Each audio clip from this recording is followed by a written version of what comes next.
Ladies and gentlemen, I love this, by the way, real quick. Doom 2 has a mature viewer warning. Doom 1 doesn't. Why? Now, here's the funny thing. I do happen to know that Doom 2 has more blood than Doom 1.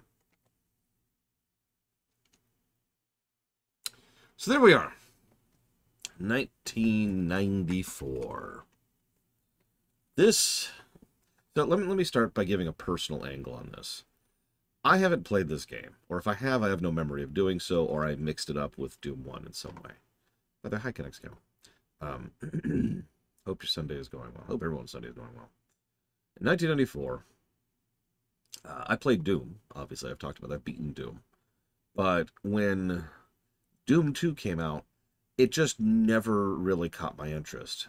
At the time, my memories of Episode 3, both in terms of the gross and in terms of how frustrating it was to play through, just kind of pushed the overall thing down for me.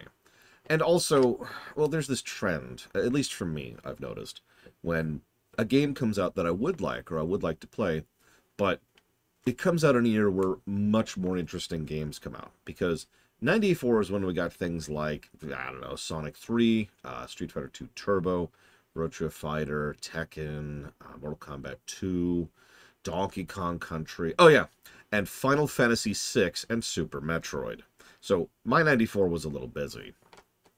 But what's interesting is if you look at the sales figures, remember, this is before 1995, which I know sounds stupid, but the reason I bring that up is because 95 is when the Doom 1 sales really exploded with Doom 95. We already talked about that. So Doom 2 comes out and absolutely explodes in popularity. They had magazine ads, they had television ads, they had billboard stuff going on. I was trying to find a picture of a particular billboard and I couldn't find it because it was a vague memory in the back of my mind. I did find an image from one of the magazine spreads, where it's this little red ant, and it's like, that's you. And then there's like this swarm of black ants, and it's like, that's them. And that was the ad. I hate to be an old man here, but you remember when ads used to be actually worth a damn? Anyways, so, point being, I know, ads were still crap in the 90s, and 70s, and 30s. Anyways, so they threw a lot of money into the budget of the marketing of Doom 2 specifically, and they also did a very good job of trying to up the actual under-the-hood stuff. Different enemy types, different weapon types, different technology and innovations that they could put, some of which was actually backported back to Doom 2, go figure. And a lot of this would then end up coming out piecemeal in Doom 95, which had its own issues. Anyways, relevant point. Doom 1 was the smash success, which naturally means Doom 2 sold better than it, because that's the pattern. That's always been the pattern. If there's something that comes out and it's really, really popular and successful, then its sequel will actually do better, like universally, right? There's a reason why Final Fantasy VIII on the PS1 outsold Final Fantasy VII on the PS1, right? So Doom 2 was a smash success, well into the 7-digit range. I've seen several figures pushed around, but at least in the millions range of units moved. And that's extremely good, especially for 1994. However, I think anybody here, and this statement is for people who don't know Doom, I'm just going to say that bluntly, because anybody here who does know Doom knows that the specific and main reason why Doom 2 has so much lasting power is because of the modding scene.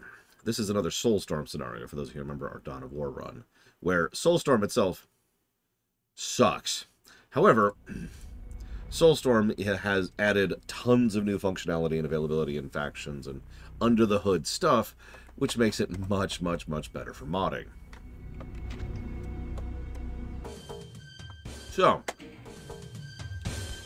almost all of these initial, we've got the Vault, which is the same thing, yeah, okay.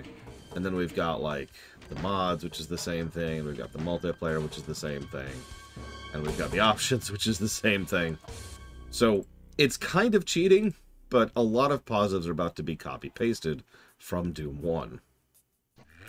So let's just copy-paste, like, say, all of this. There we go. That's 32 positives. We're just going to copy over.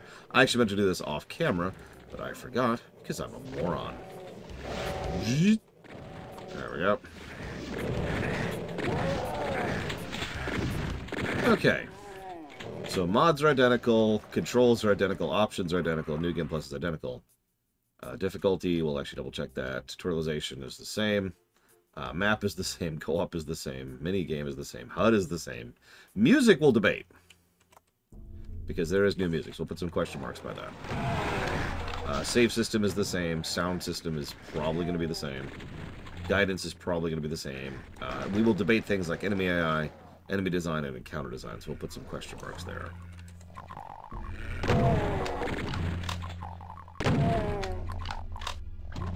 And we have the id vault and the kit, which is probably going to be the same single thing.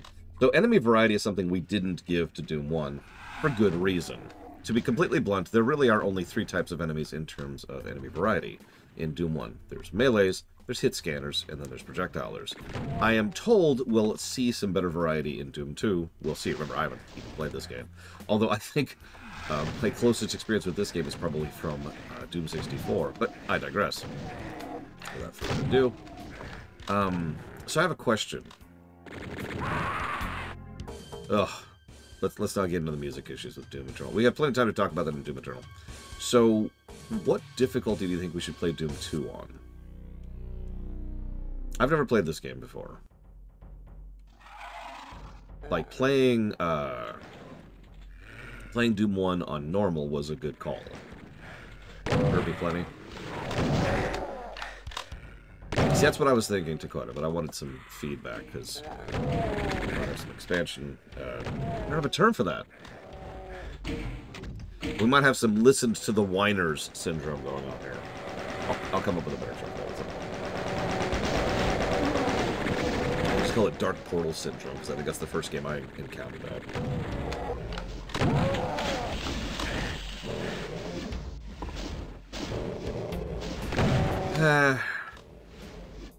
Let's go and do it. Let's do it. So here we are in Quake.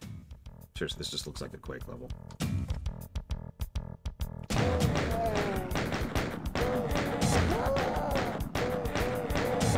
So that is an interesting opening for a level. Just gets right into it, doesn't it? Starts you here. There's 2 enemies facing away from you. This is unusual music.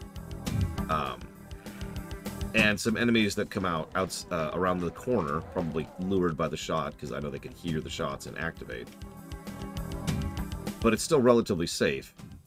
But that is interesting, because unlike Doom 1, which was there to tutorialize, like, movement, interaction, objects, and then, like, after you've had an entire room of safety, that's why you encounter an enemy. This just starts you right off with, what was this, 2... 3, 4, 5, 6, 7 enemies, pretty much right out of the gate. So to me, ignorant am I that I am, this screams this is going to be more combat focused. Yeah, map's the same. Just want to double check. And yeah, it's Doom 1 again, so it's a map pack. What do you want from me? Hopefully this will do better than Lost Levels did.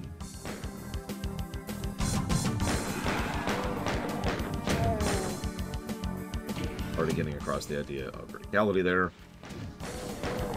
Part of the reason I'm curious here, one of the things that Nintendo, the developers, not the terrible, terrible corporate people who deserve to go to hell and die to these very monsters, tend to do very correctly and accurately is they tend to assume that most of their games is the first game you've ever played. Ever. Whereas some games will do a thing where they presume that you're already familiar with the material. Now, I'm not saying either way is correct or better. It's just something to think about. So far, this feels a lot more like, you're familiar with Doom, right? Now, I wasn't able to find a lot of concrete information about this, especially since apparently John Romero has given conflicting interviews about this game over the years. So that's always fun to deal with. But if you put a gun to my head, based on what I've read and based on what I've already seen, I would say that this began its life as a map pack. And someone higher up, probably the guy whose name I can never remember, convinced them to go ahead and turn this into an expansion to capitalize on getting the additional sales thereof. By the way, fun little fact, this game did not distribute via shareware. It was sold as a complete product. Now, that feels weird to point that out as an unusual thing, but remember, the era of the shareware was on its way out, but it was still there. And they decided to just eject that entirely and just say, no, buy the game.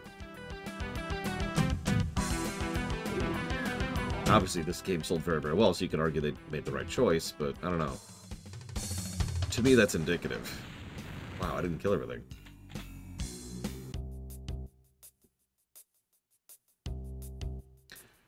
It's all good, Ross. I knew what was coming. I knew what I was getting into. It's okay. When we get to Doom 4, we'll finally put that replay tag up, I think.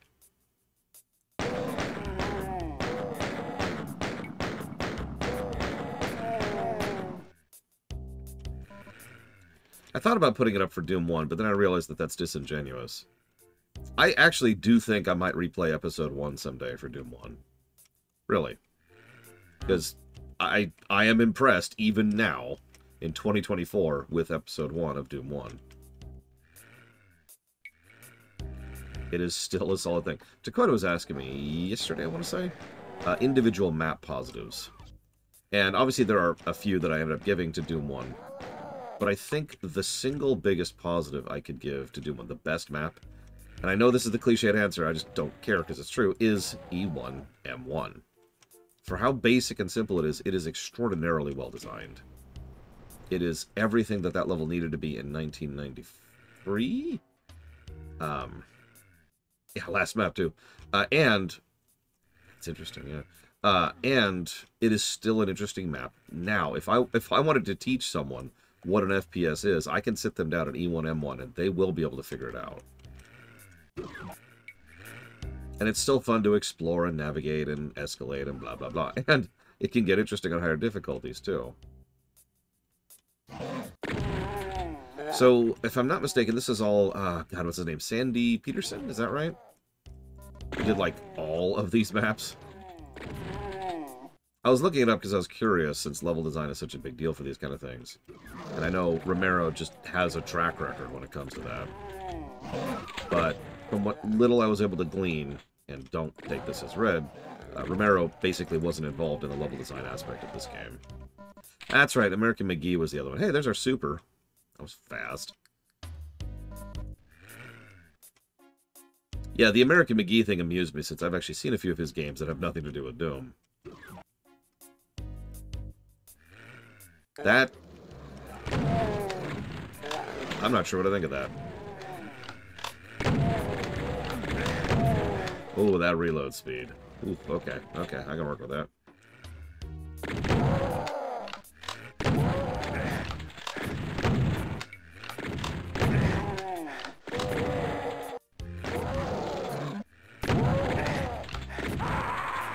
Oh, wow.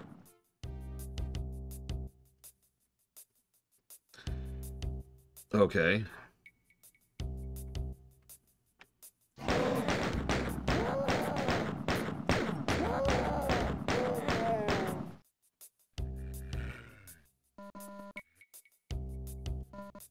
I mean, that's impressive. We died on level 2.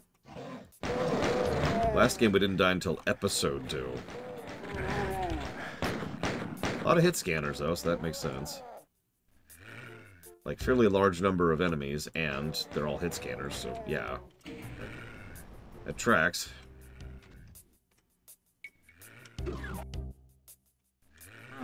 So far, none of this looks familiar, so I'm on track for being truthful about having never played this.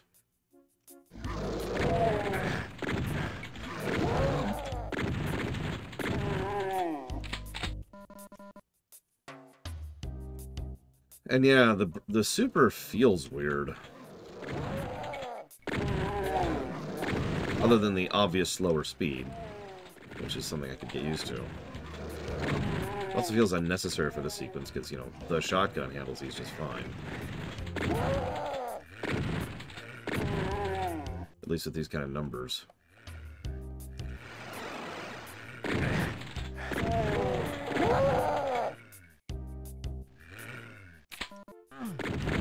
Billy Urine. You know, one thing I love most about Doom 3? This is not a joke. Nobody can agree on it. I have heard so many differing opinions over the last couple of days about Doom 3. Or Doom to the Third, I think is actually how it's supposed to be stated, but whatever. Maybe I should start doing that to differentiate it from the actual Doom 3. That's not a bad idea. Anyways, Doom to the Third.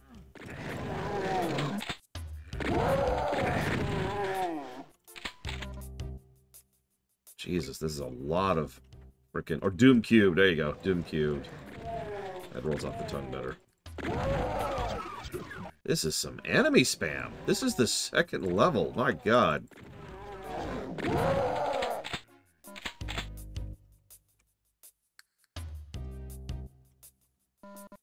Yeah, I haven't done my research on Doom 3 yet, because I haven't had time, and I've been trying to focus on Doom 1 and 2.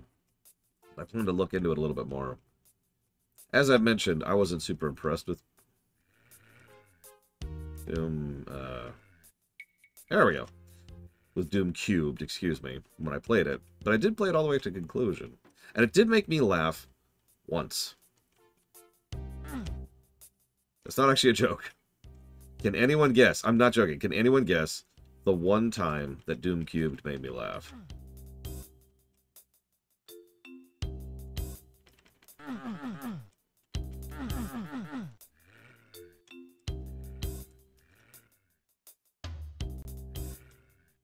$17 levels for Doom 2, jeez.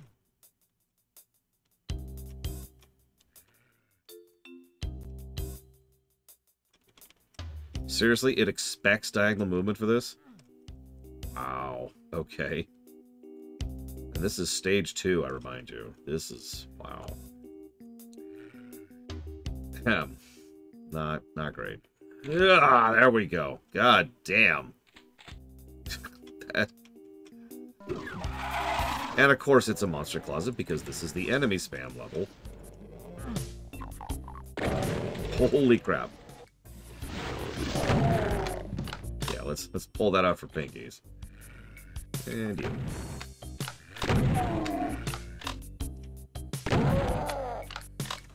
No kidding, Dakota. Damn.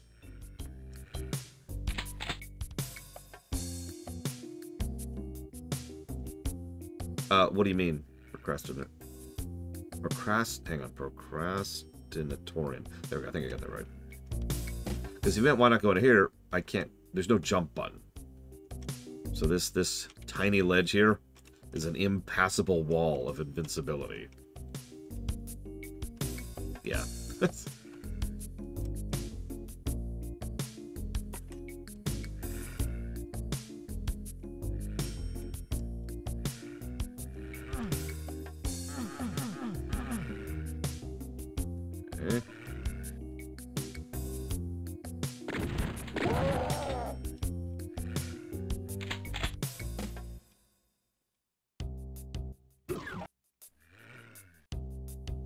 Oh, okay, just for you, Talia.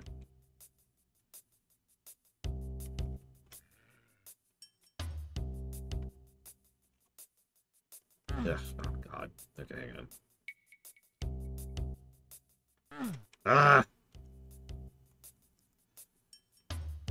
Nah, nope.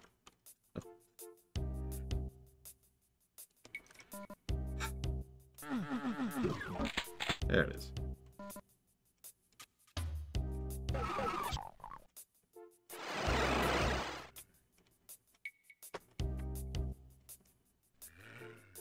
Hey, Andrew.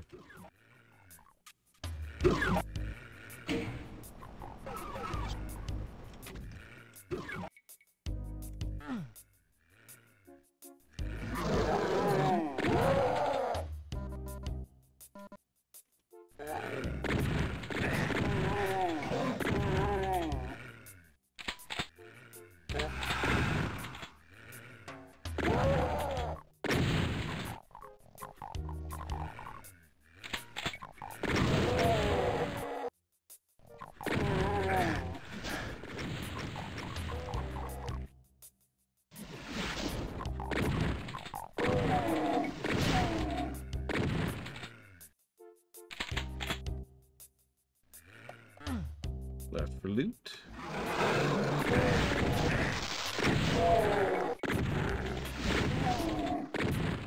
Left for loot.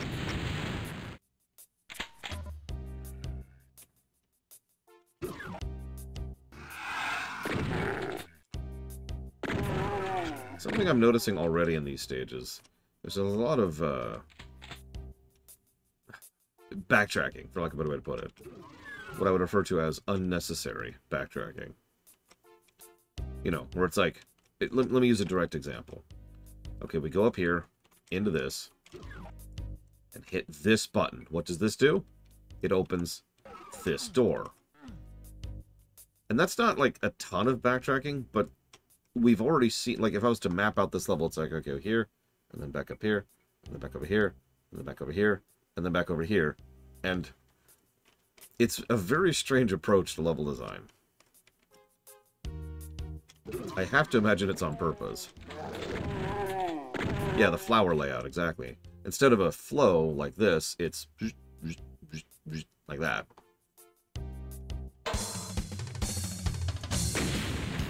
%. Woohoo!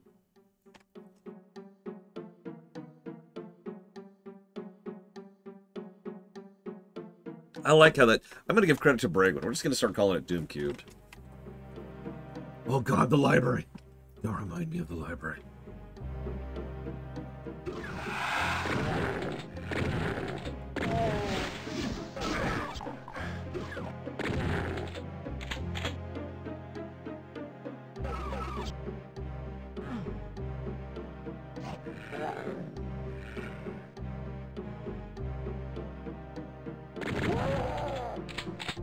Hey, Trunifor. We've already died on level 2. I'm vaguely embarrassed about that.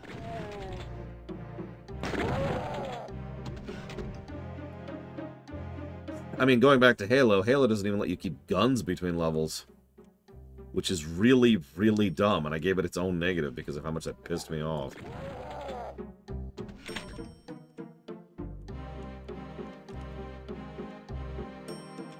Seriously, in some levels, not just to complain about this for a second, in some levels...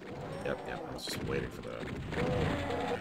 Let me kill these guys. So imagine... So, Halo doesn't have defined levels the same way this does. You go past a loading screen and that loads the next level, kind of like Half-Life does. So, like, imagine I'm going across this, and then when I go down here, that's the load screen, right? So I drop down, and now I'm in the new level. But imagine I drop down, and when I land, I've got my pistol out, because it reset my freaking loadout, because it doesn't save weapons across thing. So not only is it irritating gameplay-wise, but it's frustrating story-wise, because it's like, alright, I've got this Mega Death sniper rifle I've kept through the whole level for me. Hop down through the load screen, oh, it's gone, and I've got a pistol. Anyways.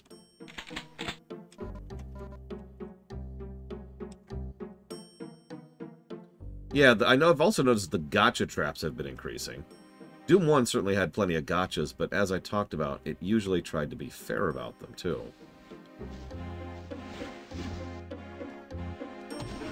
Like in almost every case, you were rewarded for successfully navigating the gacha. I don't know if that's going to be true here or not, it's just commentary. That's new.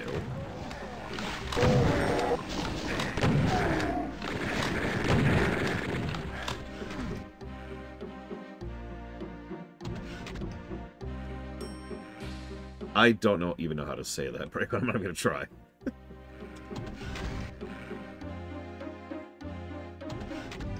That's what I want. A machine gun hit scan enemy. Sweet. Keep using the sniper rifle here for a minute. Up.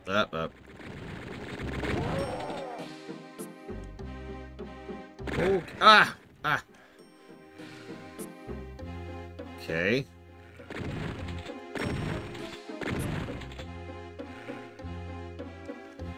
I'll point it out when we get there, Mike Tomato.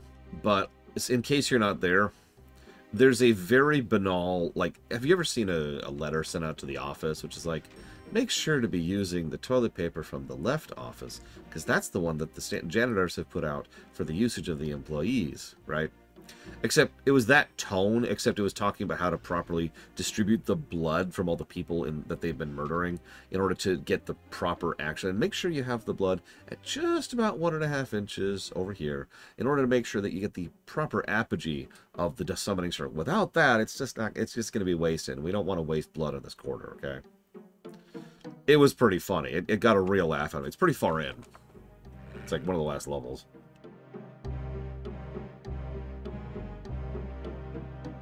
So, there's another chain gunner down there, and we are very low on health. We're going to risk a save. Okay. Yeah, and then Doom Eternal. There's our chain gun. Escalated guns in a hurry. And then Doom Eternal has the one woman who's actually voice acted. Please remember that even though you're dying in horrible pain, it's for the good of humanity. You know, that lady. I can't actually remember her name. Or even she has one. That's a good point, Mike Kamano. I will also give you credit, Mike Kamano. Do it, Mike Kamano. To make it up to you, I will put $5 towards the single game of your choice. Yeah, the AI woman.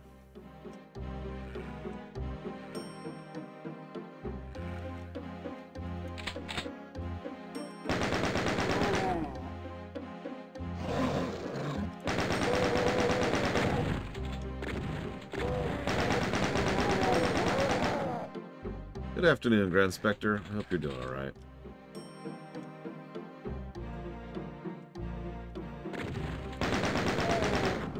Wait, really, Loner? Try to refer to them as mortally challenged. That was funny! What's the issue here?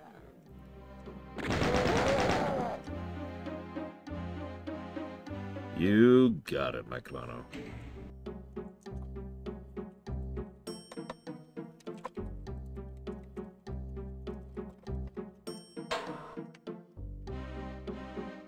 Okay, we're a little bit more clear.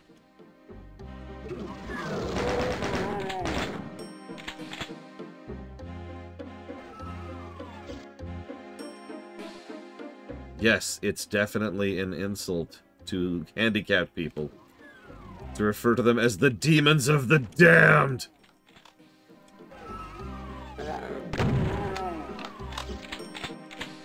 Yeah, in fairness, that probably would be awful, but of course that's not what they mean. Jesus Christ. Look, okay.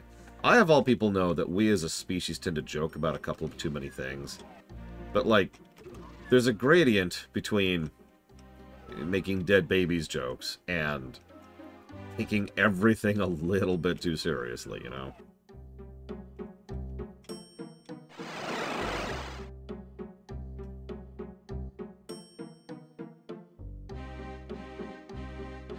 So I'm not trying to I'm literally looking around.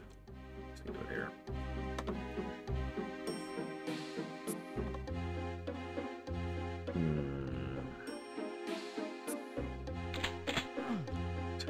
That's a rocket launcher. Interesting. So that's most of our arsenal already. In fact, all we're missing is the plasma gun, the BFG, and anything else they added in this particular game. There's our backpack.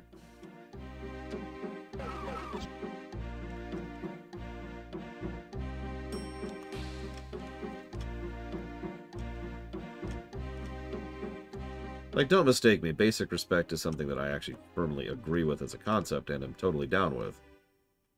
But, like, lines, you know?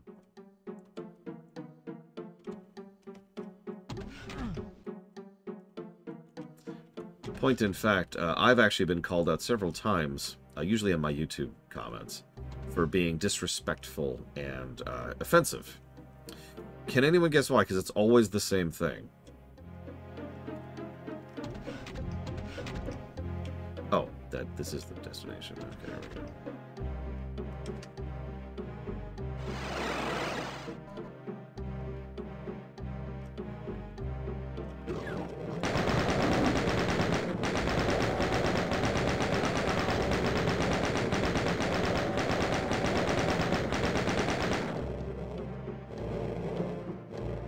That is a very good question, Yura, and I'm curious as well. So I can hear the jackasses in those pens there. This is just Monster Closet the level. Levels, excuse me.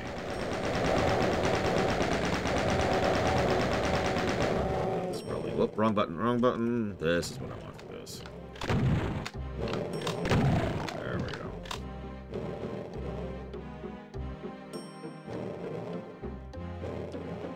At least 2's weapons are 1s, so it's going to get that positive. Pretty much guaranteed. So since no one guessed, it's because I have a tendency to say, God damn it! That's it. That's all.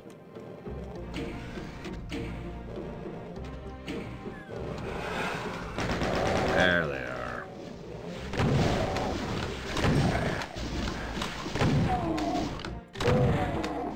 Okay, I do like the increased spread, I'm not gonna lie.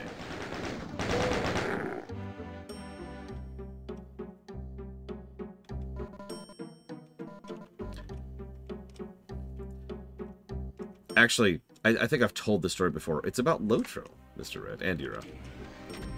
Once upon a time, I was part of a guild in Lotro. It was a good guild. Good people who I liked playing with. And we did, you know, the reason I have access to so many of the raids, and I've done so many of the raids in Lotro is specifically because of that guild. So, yay. One of the people, one of the mods, reached out to me in private and said they were going to have a chat about my language. Me. Now, you may or may not know this, but I'm not particularly cussy. I never have been, with one exception. That's when I worked at that IT job. So, this just kind of made me go, what? And the best part was, with the advantage of hindsight, they were talking, and they were talking as if I was trying to avoid the topic, and I was talking as if I was trying to understand what it was they thought I was saying, because I legitimately didn't understand what they were referencing.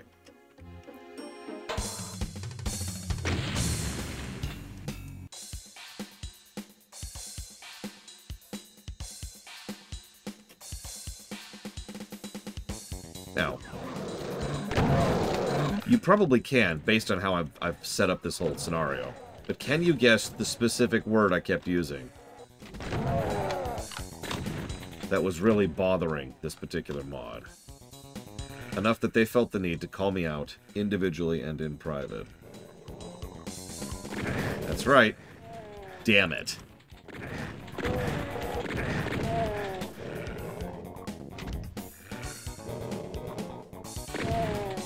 Or just damn. That was too much. That was a line.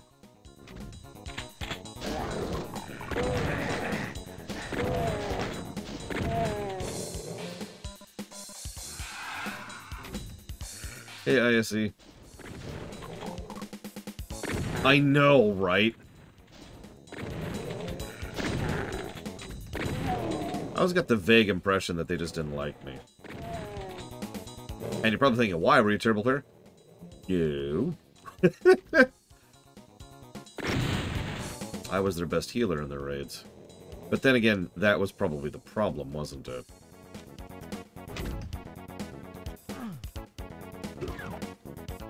If you've ever raided in a group before, you know the type. People who just cannot stand someone else being better at them in a specific role. I've encountered that a lot in my raiding careers in multiple MMOs.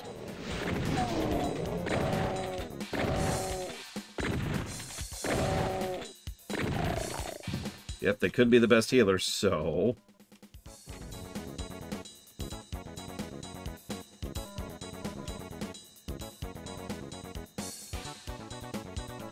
Was the community just generally more chill in PlanetSide 2? Because I never got to experience that other than that one stream we did.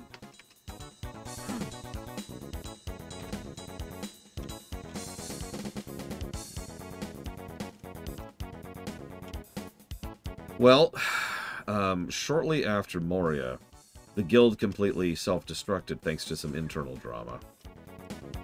It was during the Lothlorien stuff. So from Lothlorien onwards, it was just me and Pax. But I actually hit that. Silly me.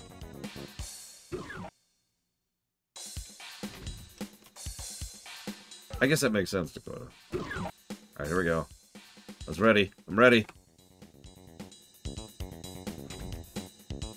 I was actually thinking about something recently. Do you mind if I talk positively about WoW for a second? Raglan starts visibly vibrating. I'm sorry. I'm sorry. Don't. I'm smoking fun. So, recently, I don't even remember the exact specifics. So we're going through War Within, slow moding it. The three of us on our co-op night. That's our current co-op evening game. I can talk, and we keep encountering players who are cool, for lack of a better way to put that. You know, when we're doing randos or when we're just encountering people out in the world. And it's a very consistent thing. Now, PAX actually has a theory about that, and this is a real theory, I should stress, which I'll come back to in just a second. But yeah, there's just been this general positivity, more so than even usual. And you know I've had pretty good experience, relatively speaking, for the last, in my WoW career. The reason I bring it up here, are they just waiting for me? Are you zombies now? Is WoW has a social team. I forget what that's actually called. People who post on social media for them. And they've been doing posts on YouTube, on the YouTube community tab. And I've been following those because there's been some amusing and interesting things there. Usually memes and stuff like that. But they recently had something which was, if you were going to play WoW, no, if you're reaching out to someone who's playing WoW for the first time ever, what advice would you give to that new player? Now, why is this not working? The thing it's an interesting question in its own right, and I've asked several people what advice they would give in the exact same vein of that. But what I liked most about it was I scrolled down to the comments of that post expecting a bunch of assholes. And I didn't see any. In fact, most of the comments were pretty legit. Just people saying, yeah, just chill, enjoy the game at your own pace, or make sure to try this thing and that thing, or don't stress too much about raiding, take your time. Actually, the advice Dakota just gave was another type of advice that was given. You know, just pick whatever's fun. Every class is good to some extent or another. It could be comment moderation. I do that. I don't know. It just struck me a little bit. But yeah, take it slow and enjoy the game was one of the most overwhelmingly common pieces of advice I heard.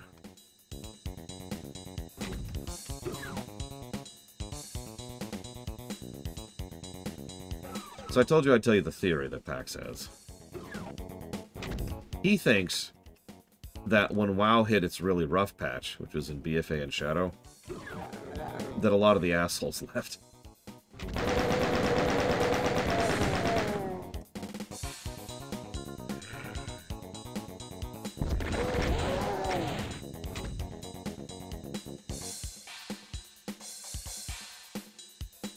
It's an interesting theory. Yeah, essentially, you're God. I have one rocket to my name.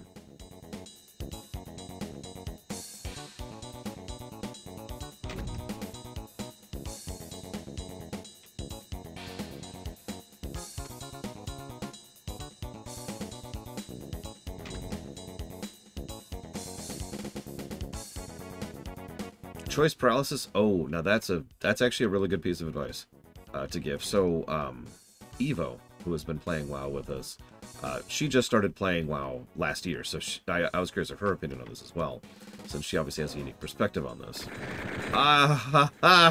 I'm just gonna reload that. Let's get that health back.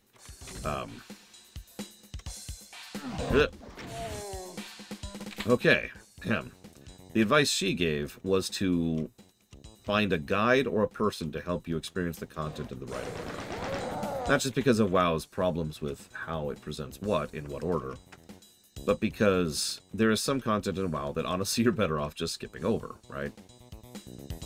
This ties into exactly what Lord Harriman says. There's actually pieces of information in the game in order to help guide you once you get out of your starter zone. It's in the first capital city. Excuse me. There's these billboards, and they say, hey, where do you want to go? And they give you a little bit of a blurb about the story in the area that you're going to be heading off to. Now, obviously, I was that for Evo because I know WoW too well.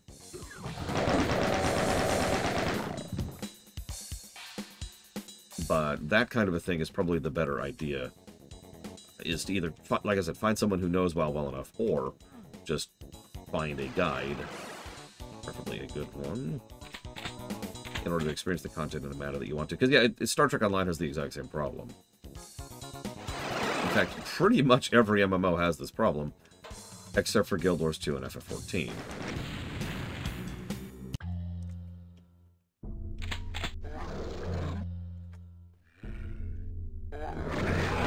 Oh, okay. Oh my god. Oh my god.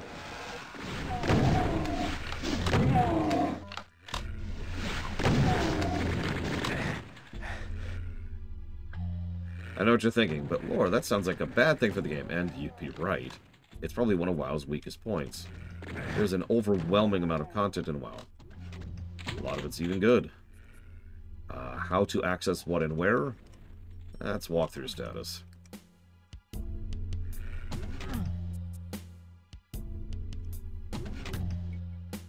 Interesting.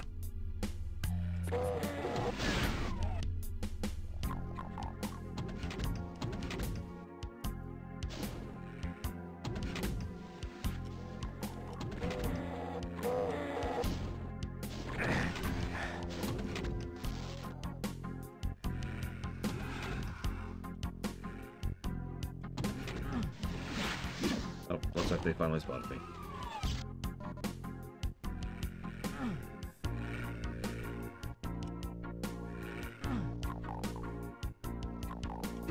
We've had the chain gunners. Does that count, Mikemono? They suck, too.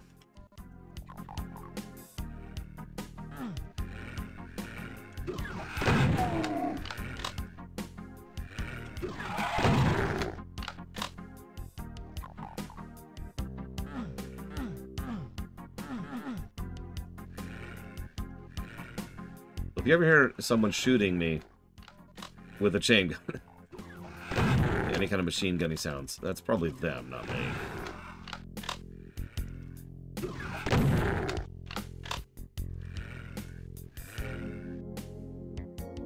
Okay.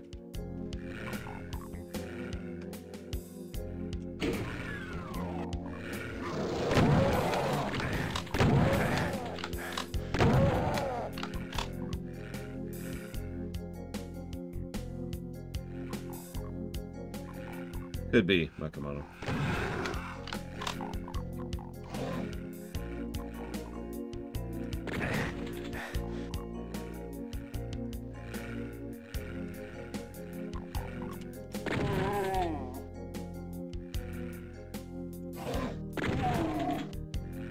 I do like a good bassy shotgun sound.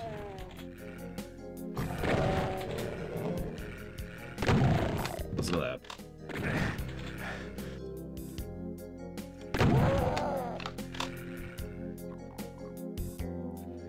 Oh, I don't know, like a couple minutes, Triaxia. Something like that.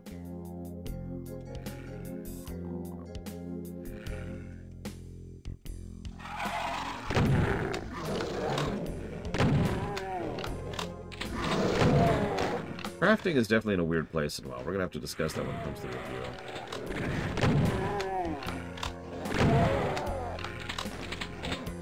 Ooh, okay.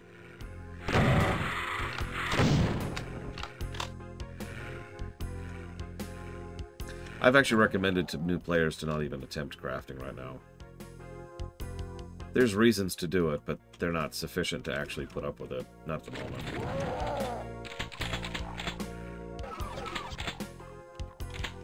Really use some healing. Could really use more healing than that.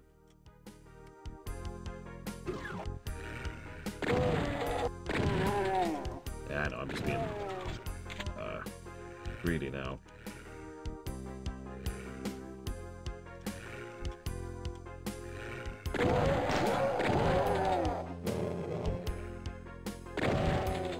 Yeah, crafting right now is in the game because crafting used to be in the game. It is absolutely artifact design right now. Now, I do think the crafting orders is an interesting idea, but it really is, it's one of those beginnings of a solution kind of things, right? They need to do more with it.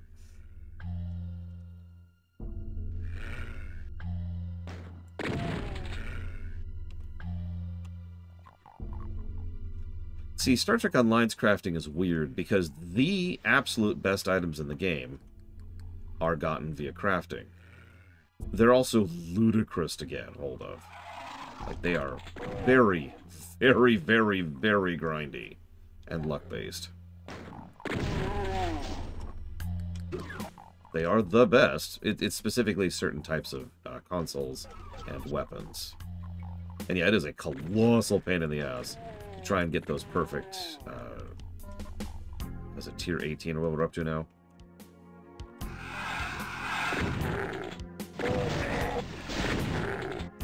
Damn it, that hurt.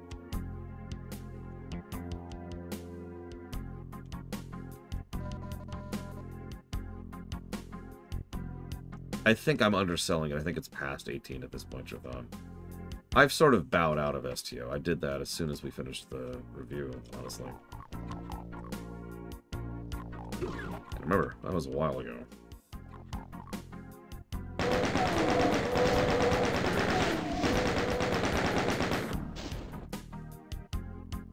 But no, I think they need to do some house cleaning when it comes to crafting. Really sit down and decide what they want to do with it, like conceptually, philosophically, and then commit to whatever that is. It's not like they can't do that kind of a system overhaul. They've done that. They did that in Dragonflight with the talent system. They did that in Warlords with the loot system and the upgrades. Okay, I think that's everything up here.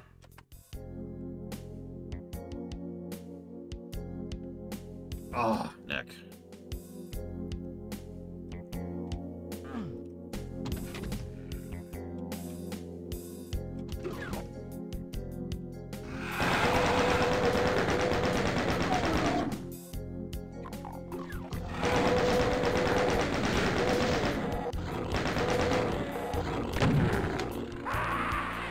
Oh, I literally didn't see that guy. Go figure. I didn't see the Spectre.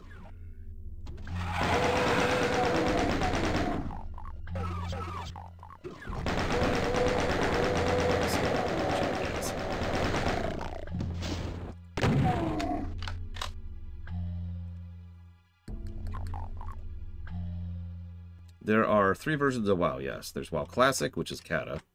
There's WoW Retail, which is obvious. And then there's Seasons of Discovery, which I recommend to anybody who is interested in it at all. I know that sounds strange coming from a longtime vanilla hater like myself, but I stand by it.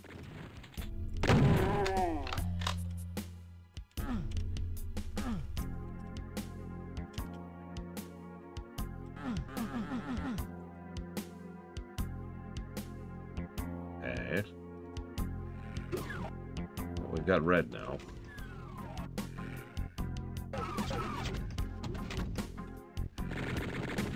Well, yeah, Classic, I actually was complaining about this recently.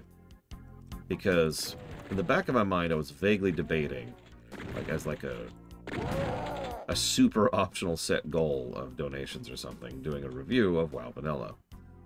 I can't do that anymore unless Lord Harrowmont is right, which of course Lord Harrowmont is extremely wrong, obviously.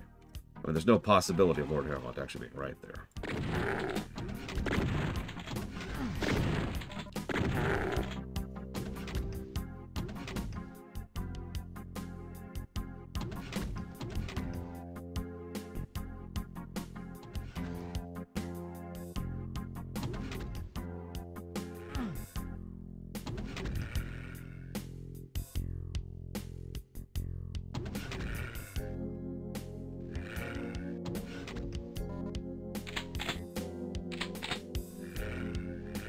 I'll double check Lord Harrowmont. I'm actually kind of curious, because I legitimately thought they got rid of WoW Vanilla Classic when they added WoW Kata Classic. It was one of the biggest reasons I was pissed about that change.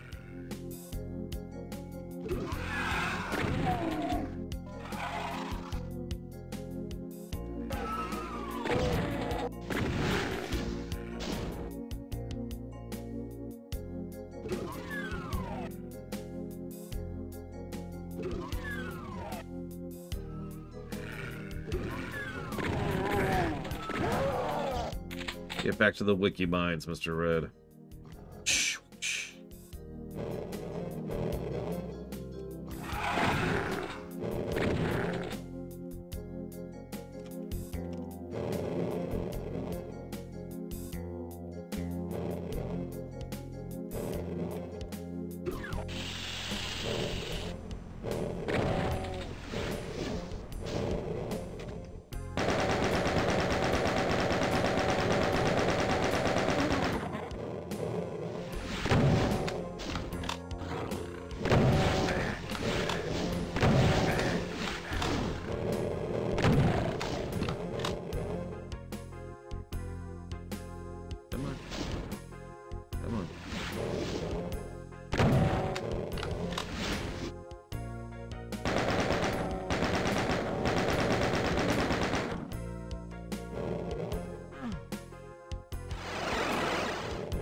Probably not Lord Harriman, to be completely honest with you.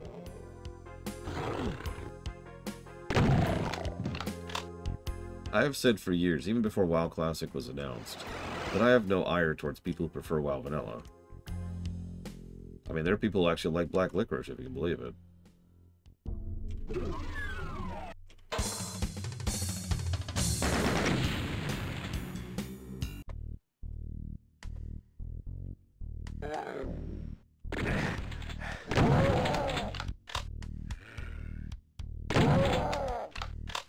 Yeah, exactly, Chthon.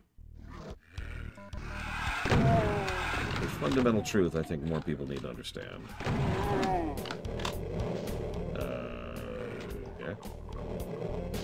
Okay. Well, okay.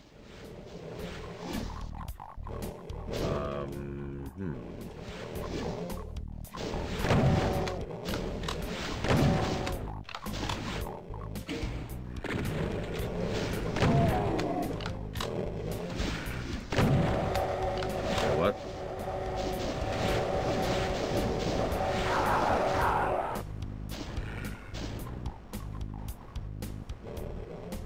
Huh.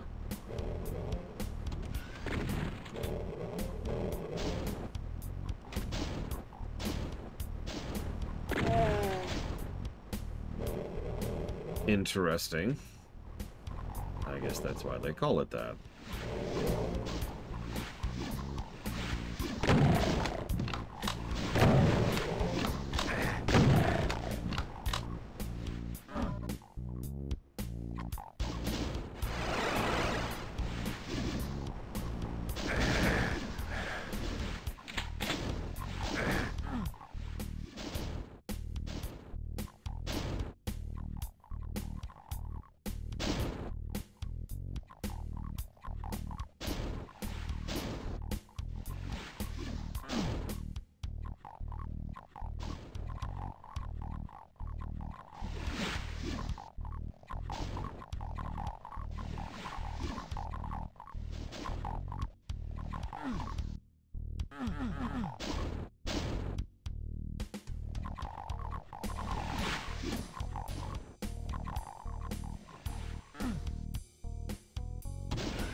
Yeah, I was just double checking that we didn't miss anything up here. Other than the blue door, that does in fact appear to be it.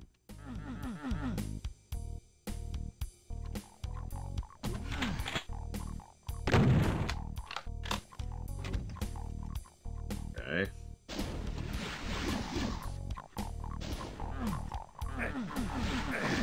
Hang up there. Back over here.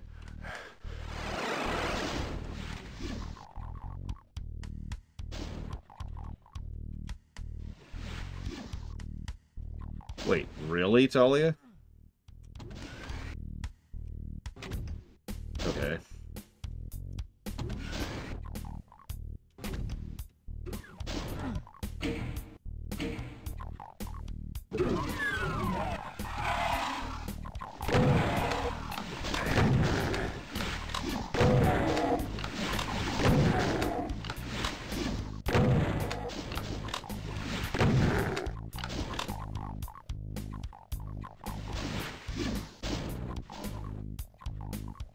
Now there's one boss in this game that would be benefited from being able to aim up or down.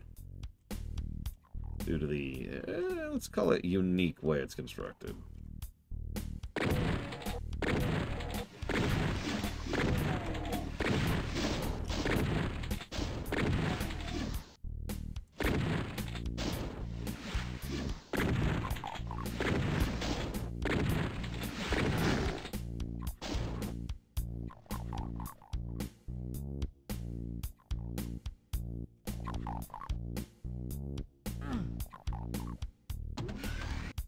God, there's no fall damage.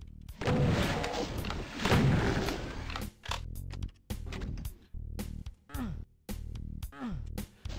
it.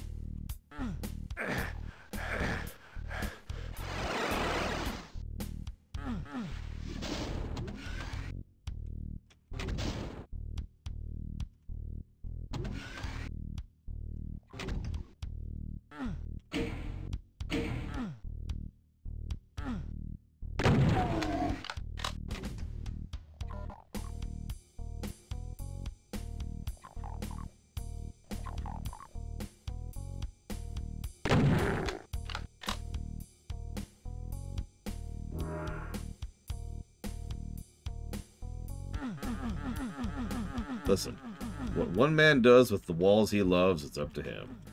I'm here to judge.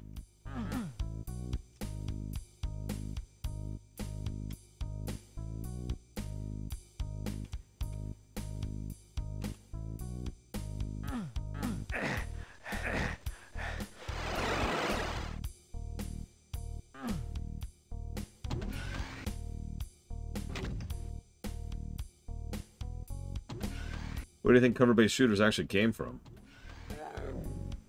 Hugging all those walls.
Which one's Forever Winter?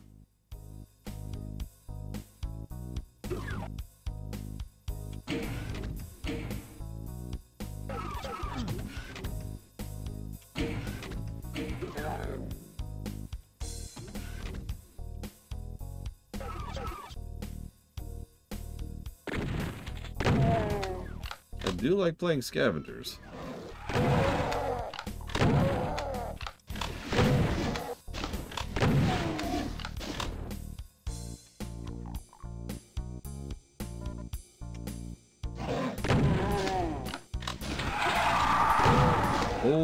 Okay.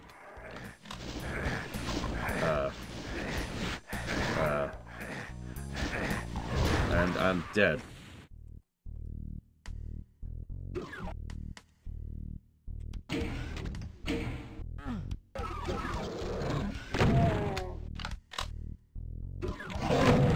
They really like the traps in this one, don't they?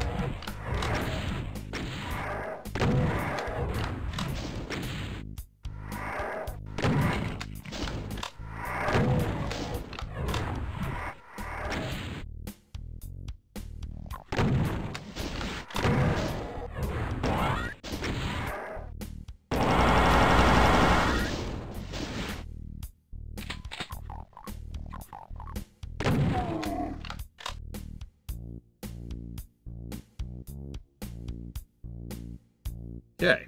Hi, Black Malcolm.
Admittedly, the main reason has been because I've been trying to use the audio to listen.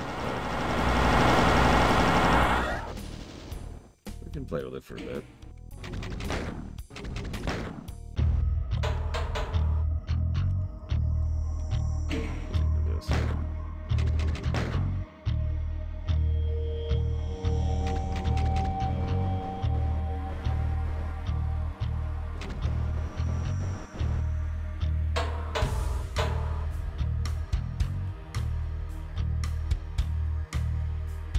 Either way, very different vibe than what we've been having in Doom 1. Hey, Czar. 6? Apparently. Map 6, the Crusher.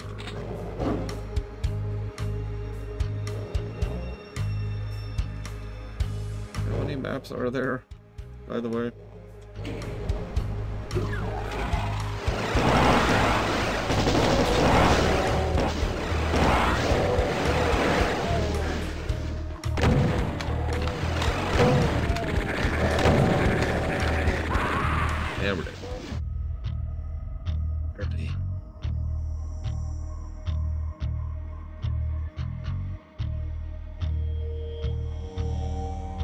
I do agree viscerality might actually qualify this time around.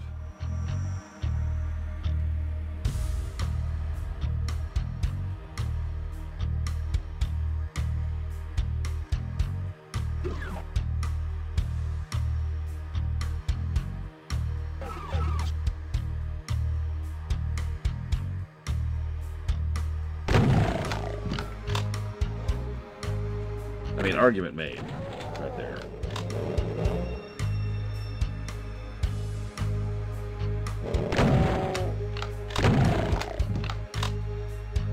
Even the reloading sounds chonky.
You know, I'm not sure, but I'm pretty sure I've read about a pacifist Doom run.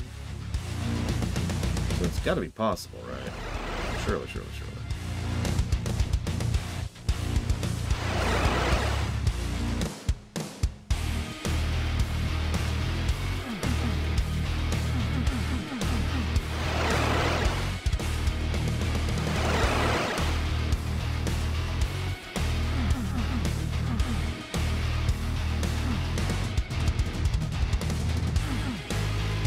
Yeah, I don't know how many kill enemy to progress things are mandatory, other than like the Cyber Demon and the Spider Mastermind.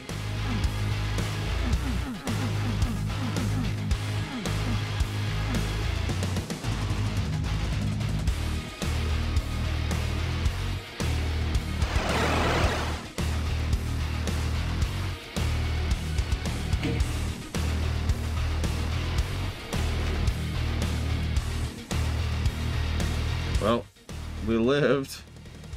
I think I didn't see that coming.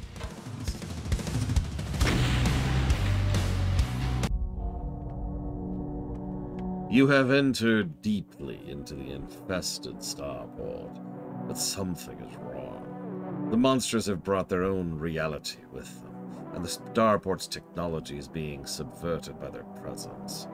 Ahead you see an outpost of hell, a giga pudding, if you will. If you can get past it, you can penetrate into the haunted heart of the starbase and find the controlling switch which holds Earth's population hostage.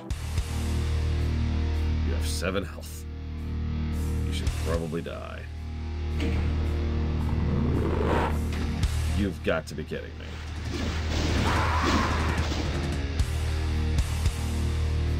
Okay, so now that we've refilled our health, I was going to ask that too, like, how does one switch keep all of Earth's population hostage?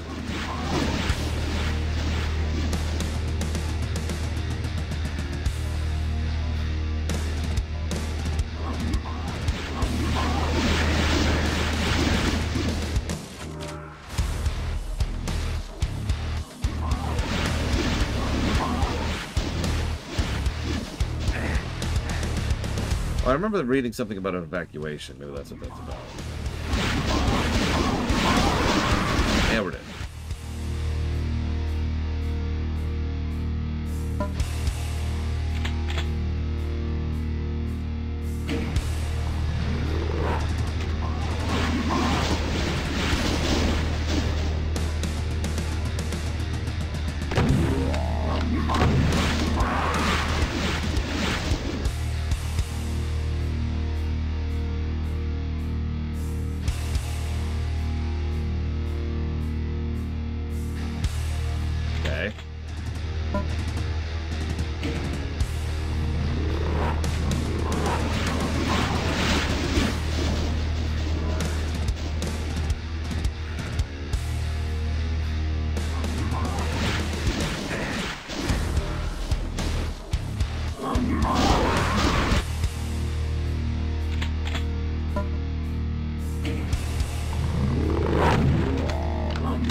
What?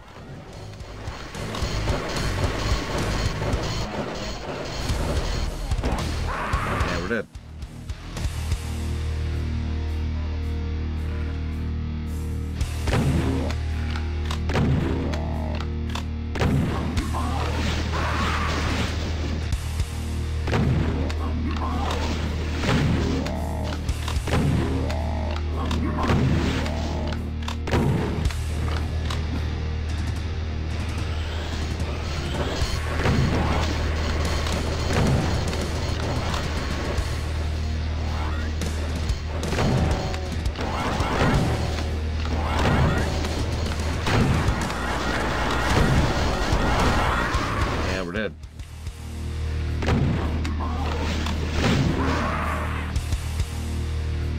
You know, I think Fusion Catalyst means lost levels. Not the real Naruto.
that could be worse. I can see several ways this level could be much, much worse. But I'm still leaning towards a negative there. I'm not even sure I feel the need to make my case there. I mean, good God. Like, good arena design.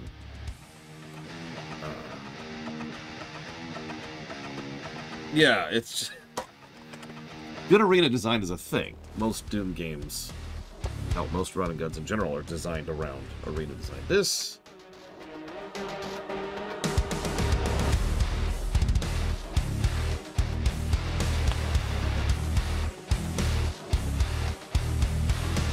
They do give us plenty of guns in the level, and they give us that backpack right off the bat.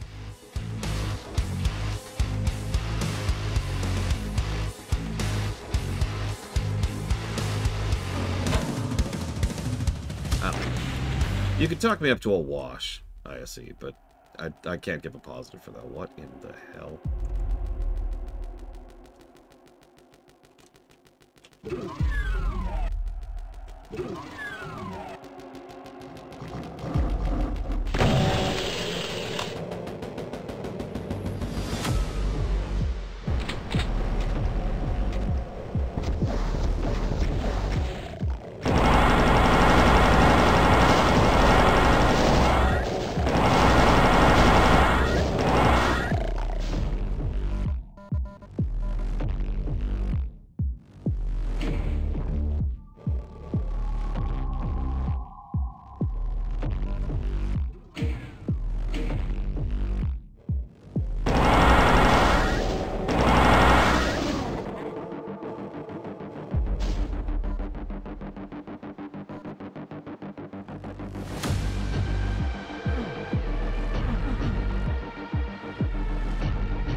What is that? Oh my god, is that a pain elemental?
Yeah, I got body blocked for a second there.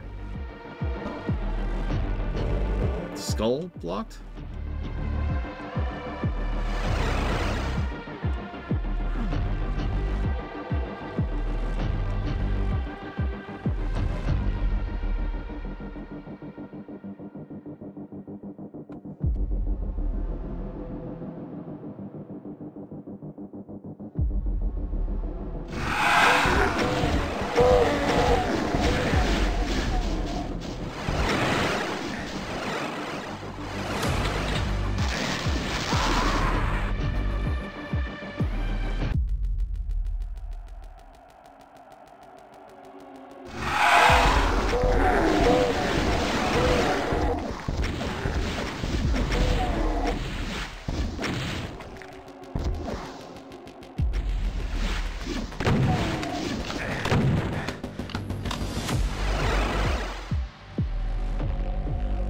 Cute.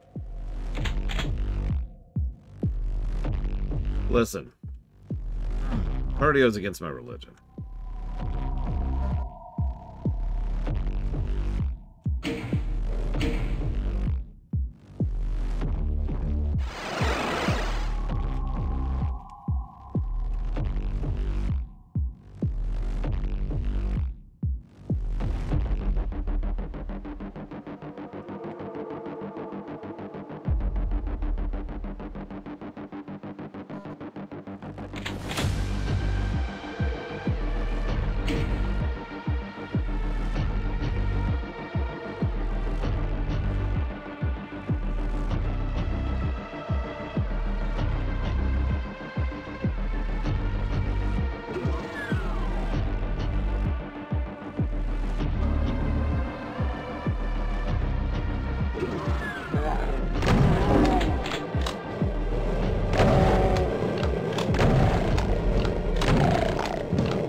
I guess this brings something into focus. One of the development notes I was reading talked about how, on average, most of the levels back in Doom 1 only had like 30, sometimes less than 30 enemies per map. We're at 109 on this map.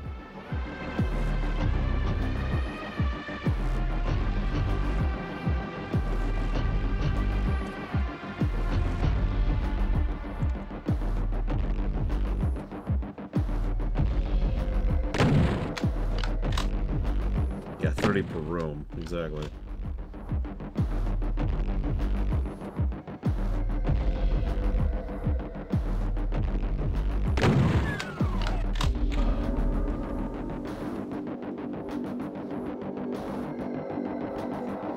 That's a good question. I don't know.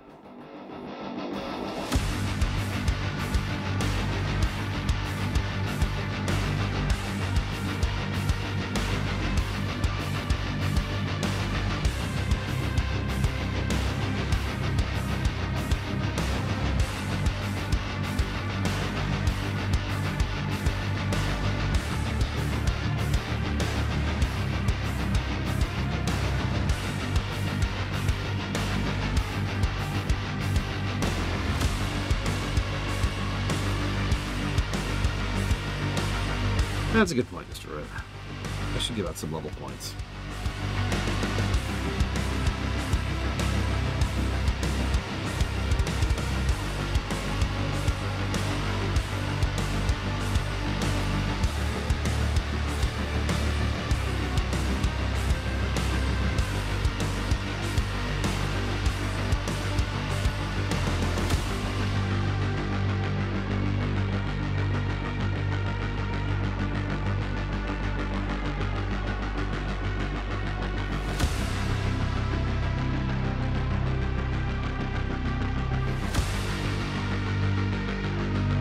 Yeah, that's actually a good point. As I pointed out before, Doom 1 was designed mostly with computers that were in universities in mind. This is the era when the PC was escalating rapidly. And by escalating, I mean coming into existence, because it didn't exist yet.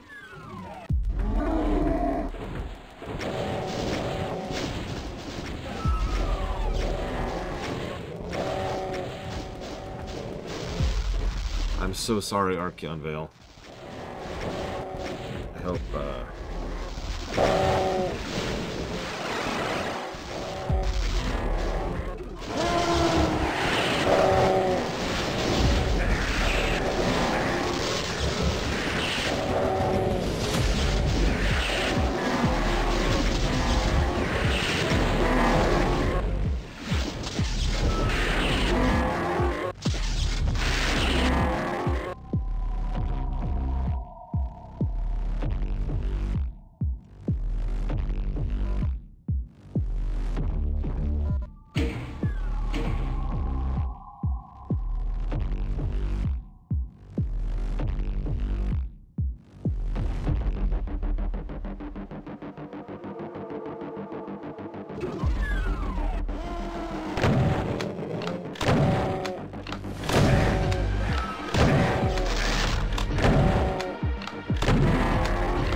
as it should be.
There's no way. There's no way.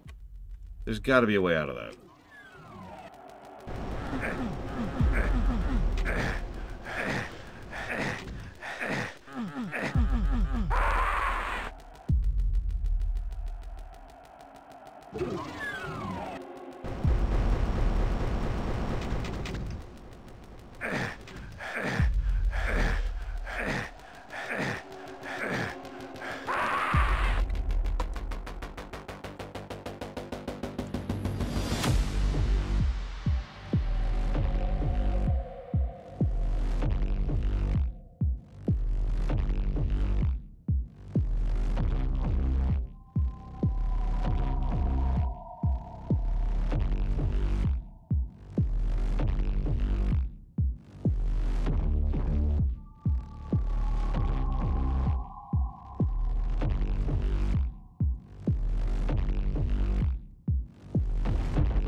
The pit.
Hey, Eternus. How's your day going? Yeah, I made my quick one comparison earlier on purpose. The textures are just... I mean, the brown.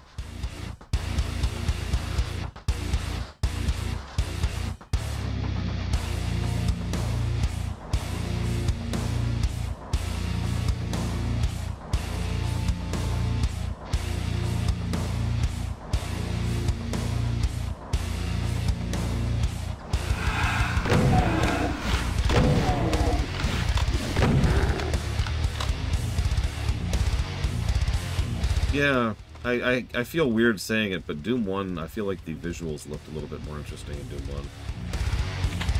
At the very least, there were more... There's more to them, might be a better way to put that.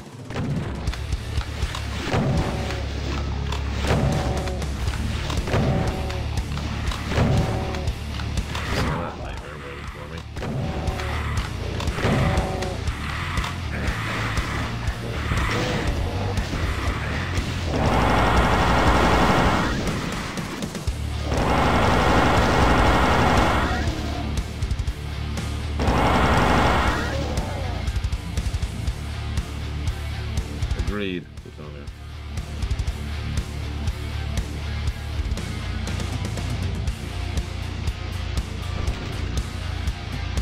Dude, if you find this best streamer, let me know who they are so I can get some tips from them.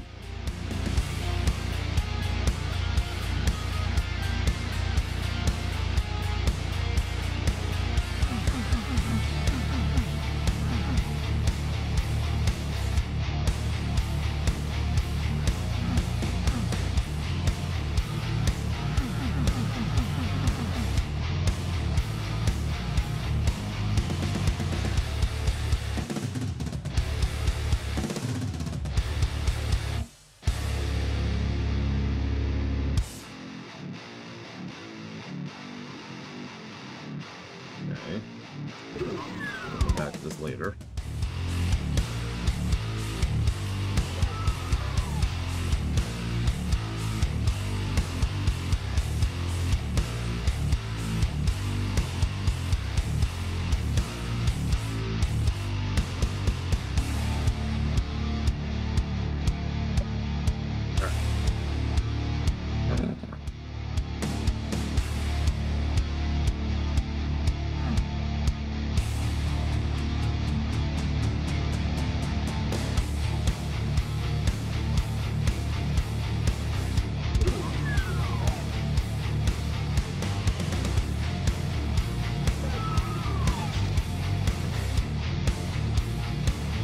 I don't understand the point of these stairs. Like, what was the point of doing that?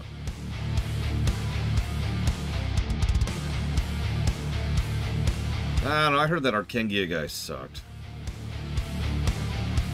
All his videos sucked, his sound quality sucked. He didn't even think about what he was saying before he'd say it. He'd just say stuff randomly like an idiot. No review, no analysis.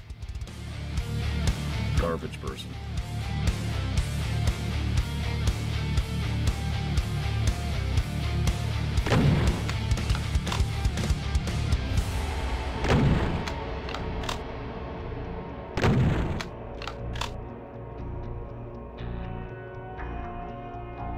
Yeah, I've known a couple of streamers who make it their thing to just do really, really, really, really boring streams. And that's what they do. I don't mean that as an insult. I mean, that's literally their shtick, right? Like the guy who has been keeping that one Pandaren on the Pandaren starter zone and been leveling to max level each expansion on the Pandaren starter zone off of herbalism. Which, if you don't understand what that means, it means he gains 1 experience every herb he picks. 1.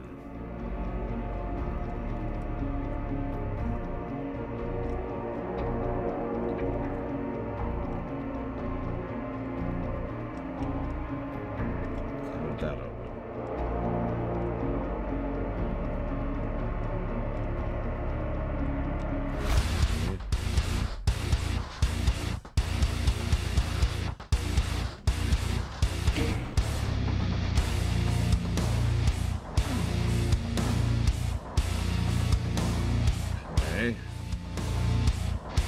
This too.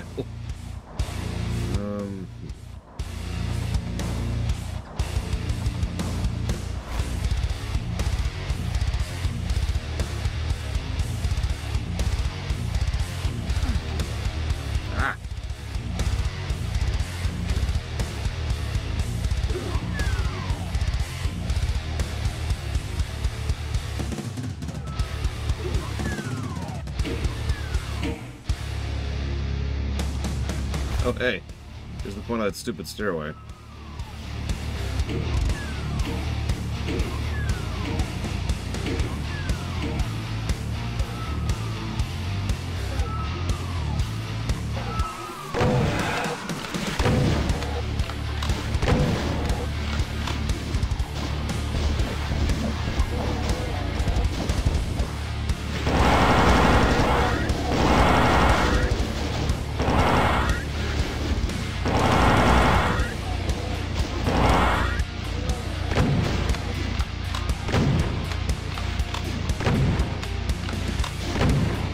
Well, I usually ban people for that question, Arcane Bale. But just this once. I'll ban you anyways! Alright, I don't remember what it's called. It's normal. The third difficulty, whatever that is.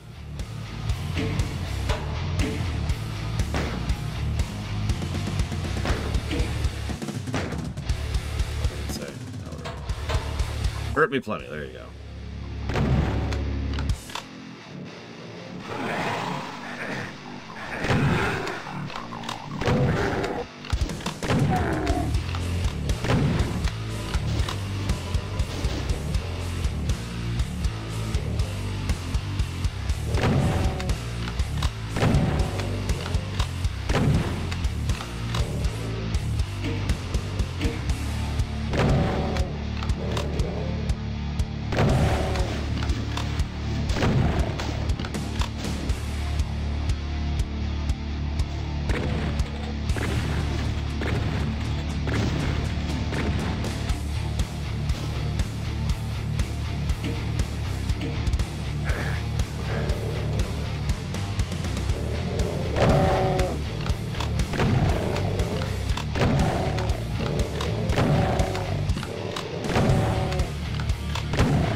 Let me guess, it's too baby easy.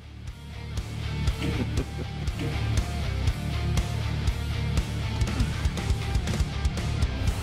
the typical complaint.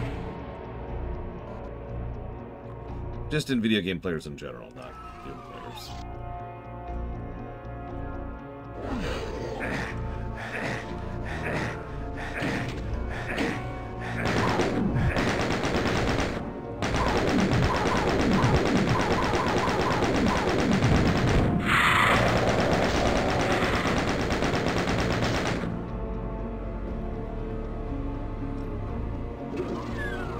I believe so, but don't quote me. Does anyone know if the damage is still randomized in Doom 2?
Oh, that sucked.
So,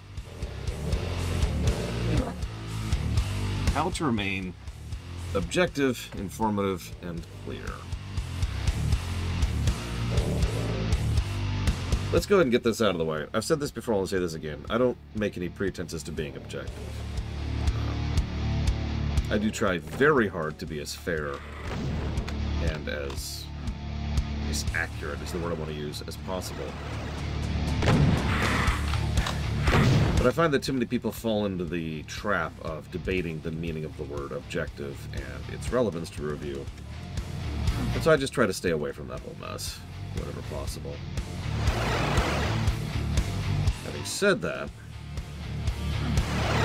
one of the biggest things that I find to be useful is being able to point to specifics. Hi, Sean. For example, one of the things that pisses me off the most about most modern reviews, both professional and otherwise, is this game is good. It has good gunplay. Or, this game is good. I liked this level. As opposed to... give me a second. I'm trying to come up with a level off the top of my head. This level has good layout of escalation, with early rooms involving different types of challenges, where initially you have to deal with moving platforms and death pits, but because of the layout, those death pits are extremely easy to dodge. It's just introducing you to the concept. Then it escalates, having to deal with something that involves crushing damage, which is a timing puzzle, followed by an enemy barrage, but immediately after the enemy barrage is a recovery section, and then an escalated death pit. Being able to actually point to specifics is something I try to do as much as possible. Usually most of that verbosity is here on the stream, and then I type up a summary of that on the document, which is what goes up on the website. But I'd say that's one of the biggest things that I try to keep in mind and that I try to do regularly. Yeah, exactly. If you lack the ability to explain why something is good or bad, maybe think about that some and come at it from another angle.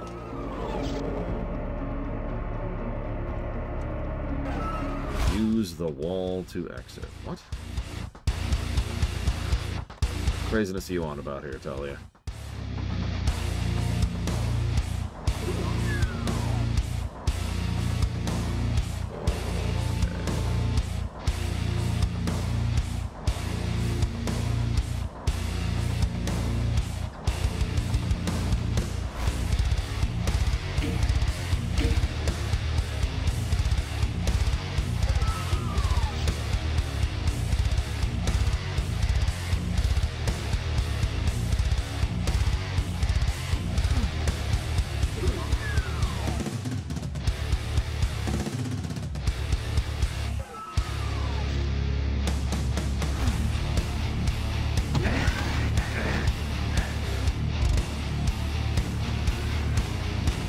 I think you like the music, Sean.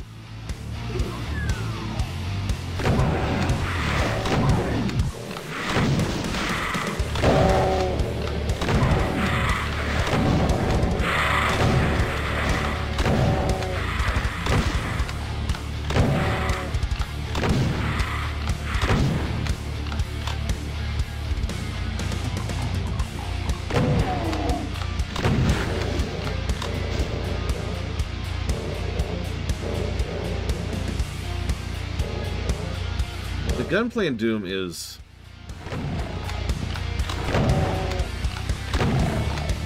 fine.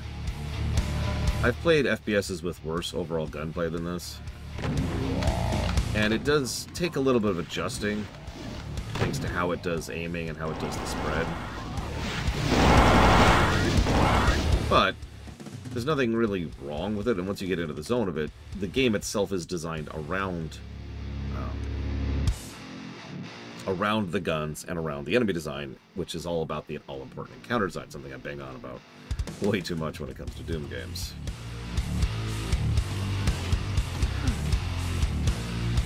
In other words, while there are better games with actual better shooting and better gun design themselves, in this game the gun design is merely one part of the overall encounter design. Oh, thank God.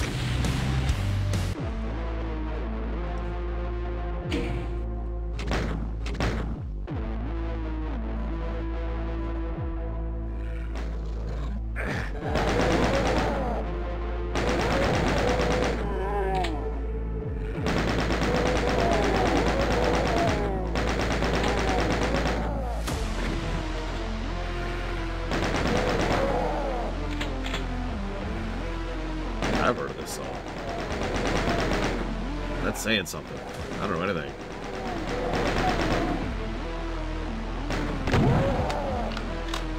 Something that later games will do better, but this game still does well with regard to the gunplay, is the counter system. This is what Taqueta just mentioned in chat. Certain enemies are just better countered by certain guns. And some guns just don't do the same things against certain enemies.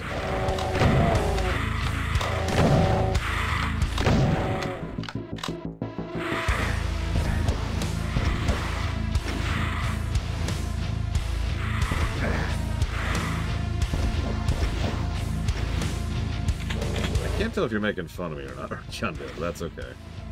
Let me use a counter example of something contemporarily.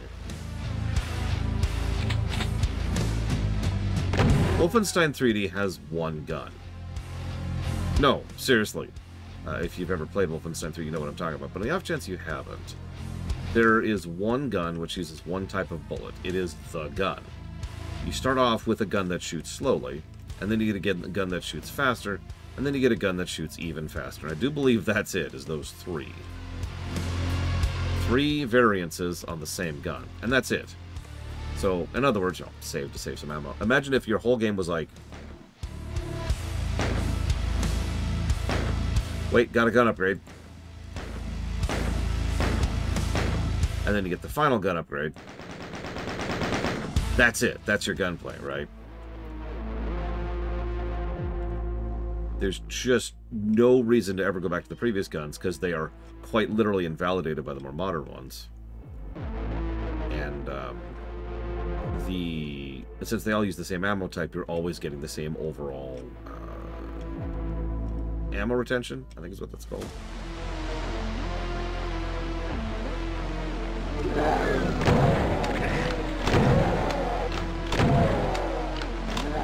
Same level of itemization, essentially. Yeah, going from that to Doom was a heck of a jump forward, even though Doom is still somewhat simple. It's why we ended up going ahead and giving that one positive to Doom's gun combat design, the kit.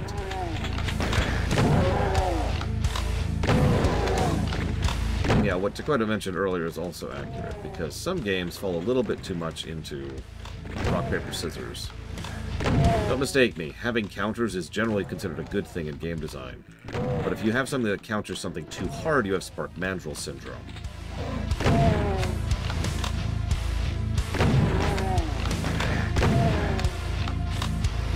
The off chance you don't know what that is, first of all, go play Mega Man X1. But second of all, there's a boss in Mega Man X1 called Spark Mandrel. He's weak to ice. He's really, really weak to ice.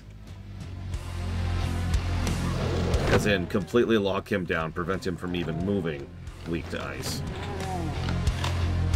And a lot of games fall into that trap. Even good games.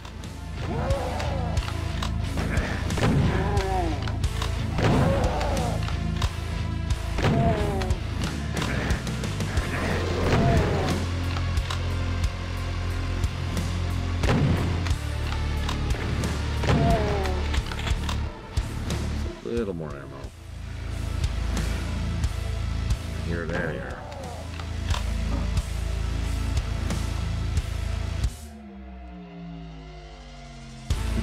Listen to Best Trumpet. It's not my fault someone put a bunch of butter on my shoes this morning.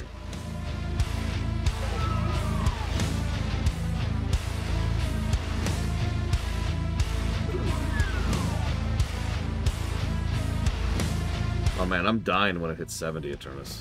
In the other direction.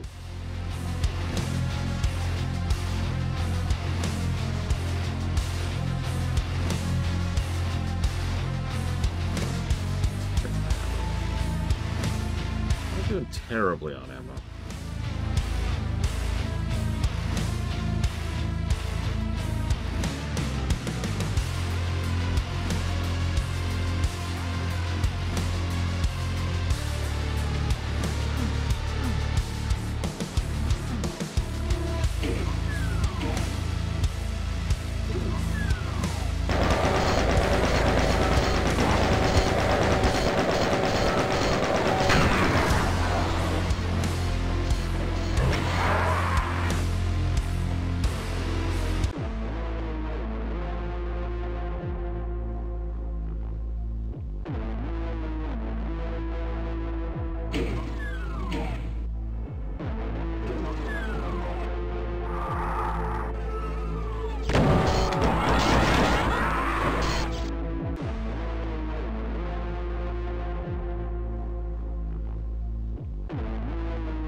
Listen, spelling's just a suggestion, but that's true. Don't stress it too much.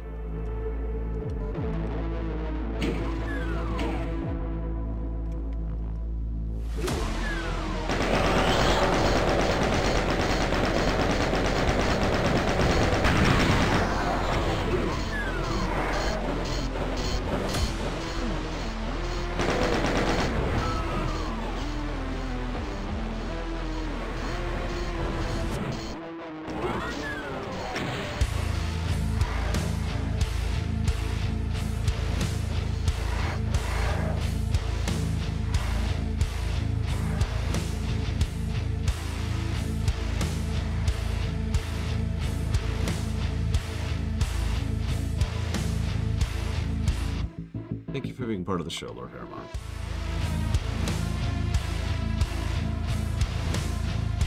I will put that towards Drawn Emerald Rug. Black 2. Undertale Yellow.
Yeah, I'm kind of proud of that particular rocket shot right there.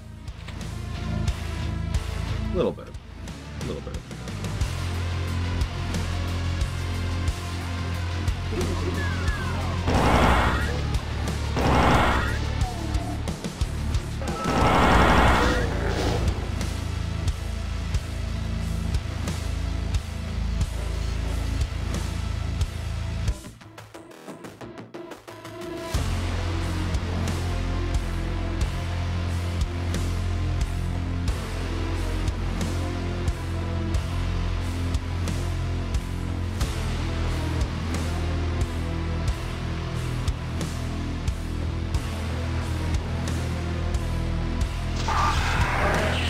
God damn it, I missed.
What?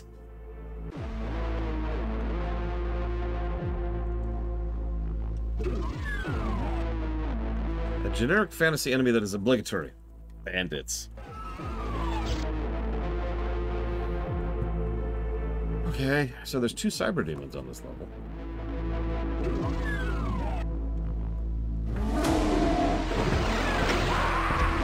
I couldn't even back off quick enough.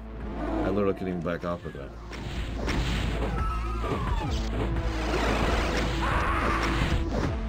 Oh, jeez. I'm gonna go with an I don't know there, Arcando. Oh, that's another thing to keep in mind when it comes to trying to be a fair and correct reviewer. Be willing to admit you don't know.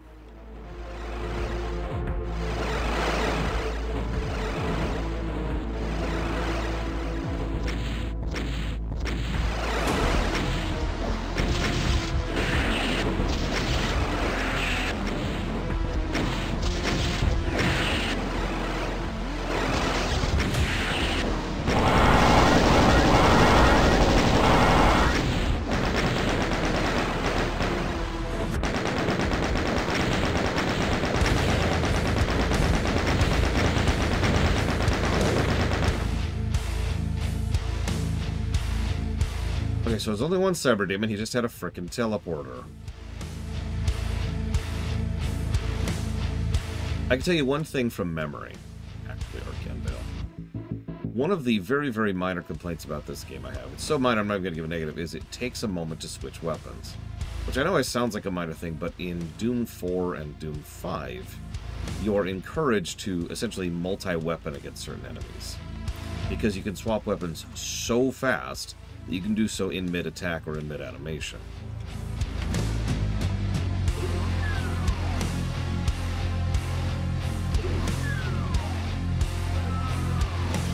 Yeah, it's the Quake thing, exactly.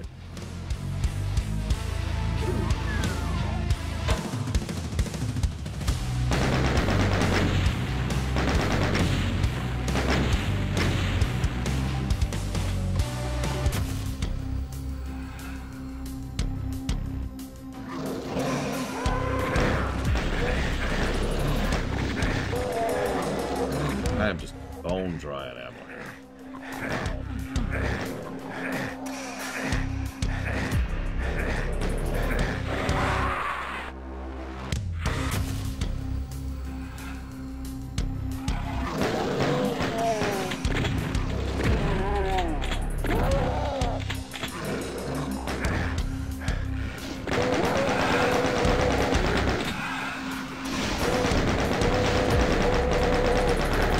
Doom 5 also has the, I can't remember what they're called. There's actually a specific term for it. It's when an enemy's low on health and you can do a flashy kill on them. And obviously you're rewarded for that, not just in not having to expend ammo on it, but in additional resources. And just a fun thing. Eternal was definitely overtuned, I remember that problem. We're probably going to turn the difficulty down when it comes to Eternal, just for the sake of expediency. Glory kills, that's what those are called.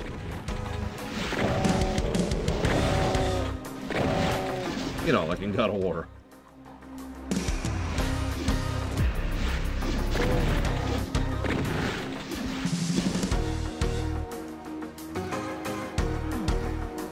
Or, yeah, or Dragon of Origins.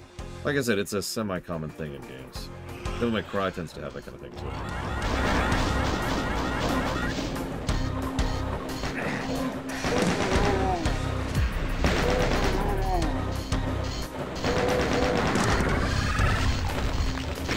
What?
Donations are always superior, Disco, for me.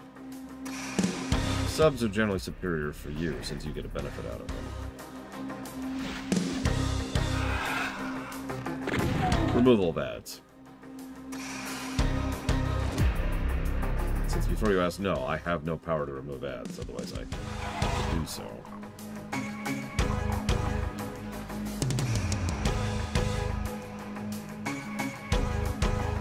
No Spidertrons at all here, I notice.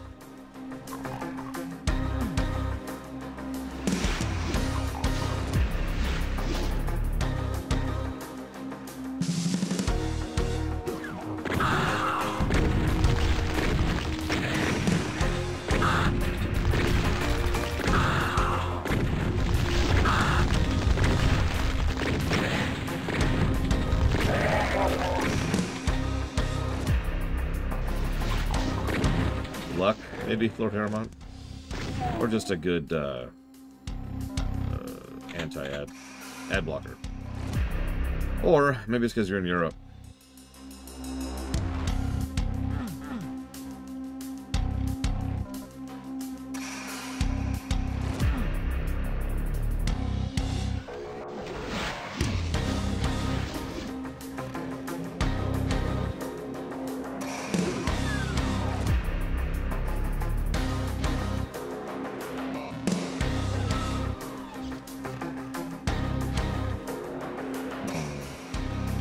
It's got to be an ad blocker thing, then.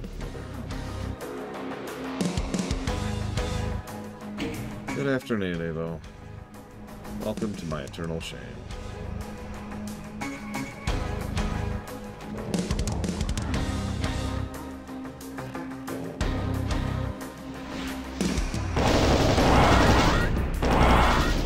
How far did we make it? We made it to map 11 before I turned the diff down.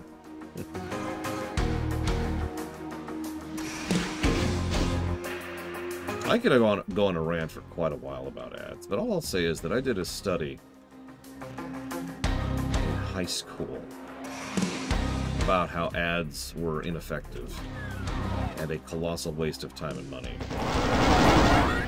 That hasn't changed. And I bring that up because, you know, obviously there's morality and individuality and the perspective of the end user, that would be us. But even from the perspective of the yahoos who only care about money, they are burning money on nothing when it comes to ads. You'd think they'd care, but here we are.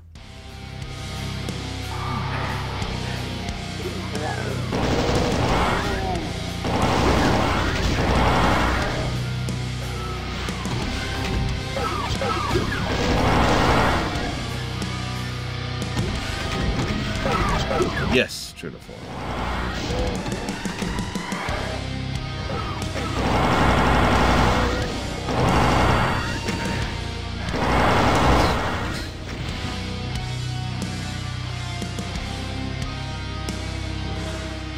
I mean, it's not a hard thing to prove anecdotally.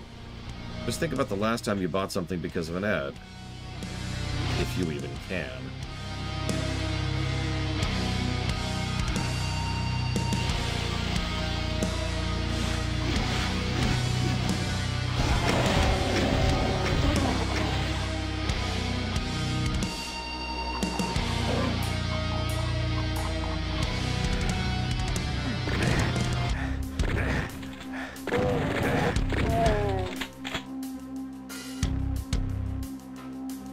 That's true, I see. But, like, I was thinking about this actually pretty recently because I was, what's going on over there? I was looking at an advert for something. I forget what it is exactly. And it was for something I already planned to buy.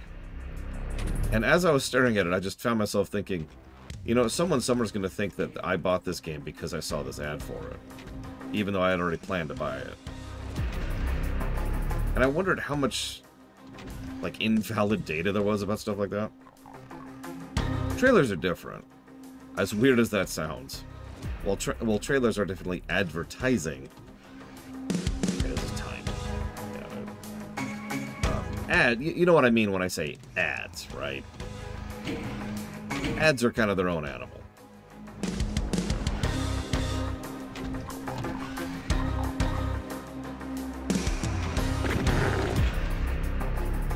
own terrible, terrible animal.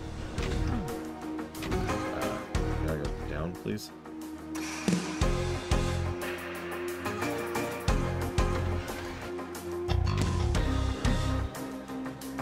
So yeah, this is Rose.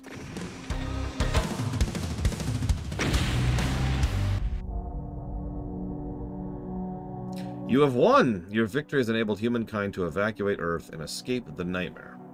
Now you are the only human left on the face of the planet. Cannibal mutations, carnivorous aliens, and evil spirits are your only neighbors. You sit back and wait for death, content that you have saved your species. But then Earth Control beams down a message from space. Sensors have located the source of the alien invasion. If you go there, you may be able to block their entry. The alien base is in the heart of your own home city, not far from the starport. Slowly and painfully, you get up and return to the fray. Oh, hey, there's a city in the background, because this is what cities look like. Yeah, exactly, Kira White noise. Ah, how many humans are left? Let's see. There's Bob. Do we count dogs? Thank you, Disco, very, very much for those subs.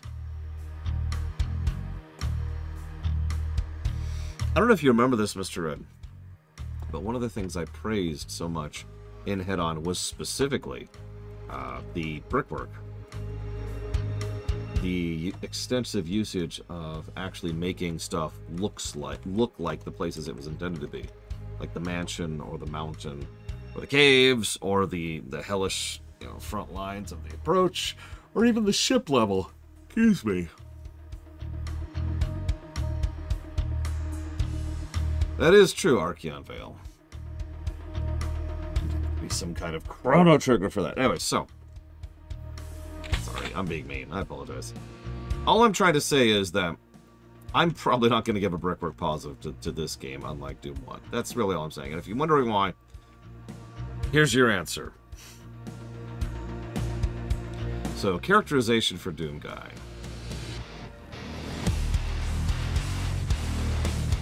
There you go. There's your characterization. Detroit, for a period of time, was a very industrialized city in a way that absolutely implies everything bad about that you're thinking. Now, whether they've turned that around or not, it's a little bit of a matter of debate. The point is, that rep was gained in that particular era, and it's stuck ever since. And of course, fiction likes to take you know, those kind of things and run with them as a joke, and then people start to take that as read.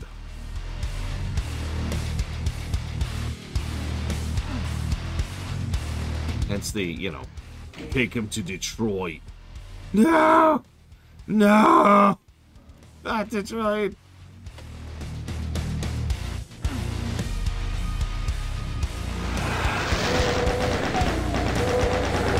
Cute game.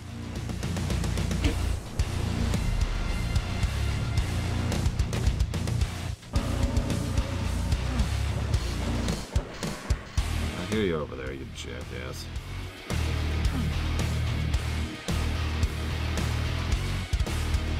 In order to gain this power, I went to the most horrible places on Earth, and Cleveland.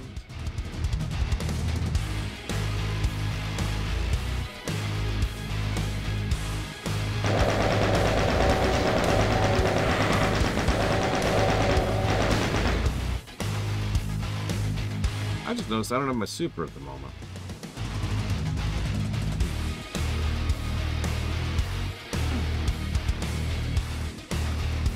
If I'm not mistaken, that comic has also been referenced a few times since then in the actual games.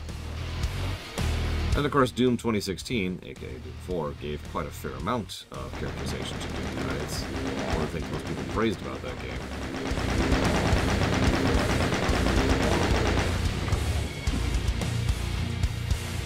That would suck, little fellas. That never happens.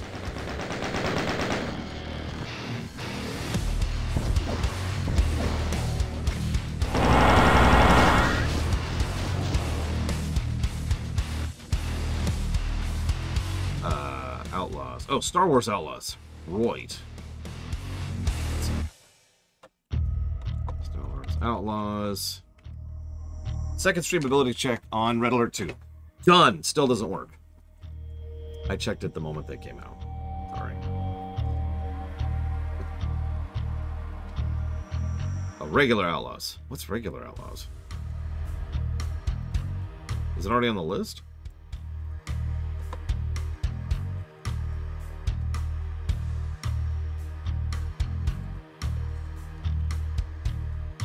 It is. Okay.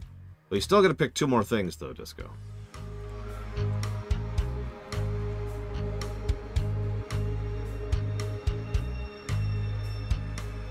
Capturing is the problem.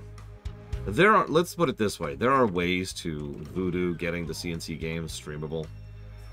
And I have a pretty long-standing rule that unless I have extreme circumstances to say otherwise, anytime I have to jump through those level of hoops to get a game visible on camera, the answer is no.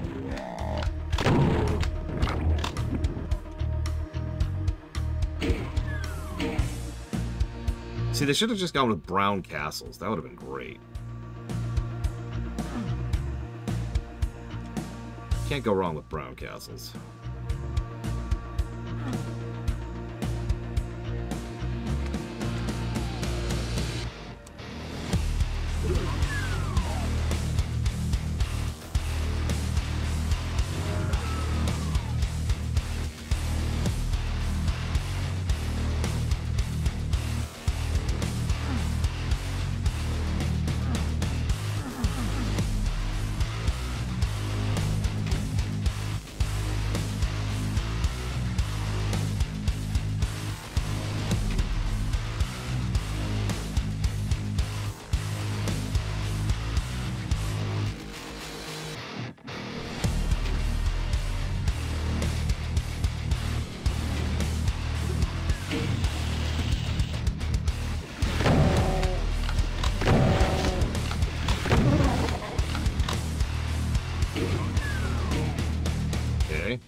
No, yeah, the brown era of gaming, as much as we joke about Quake, and I do, love that game, but god dang, it's brown. But no, the brown era of gaming is like a solid decade later. And for very different reasons, too.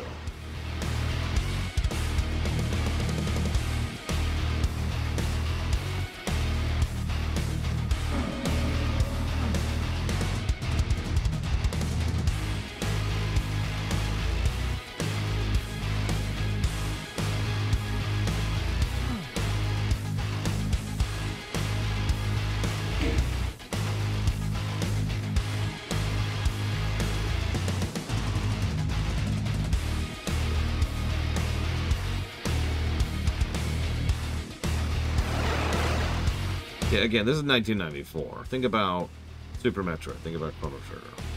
Or Final Fantasy VI. Or Civilization II, I think, was coming out around this era.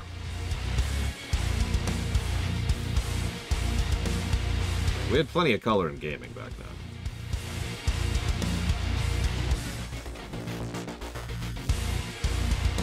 This game was ahead of the brown curve. Okay, so Yakuza Block 1, that took me a moment. And Satisfactory. I was playing that last night. It's really good. But alas, it's actually the worst game ever made.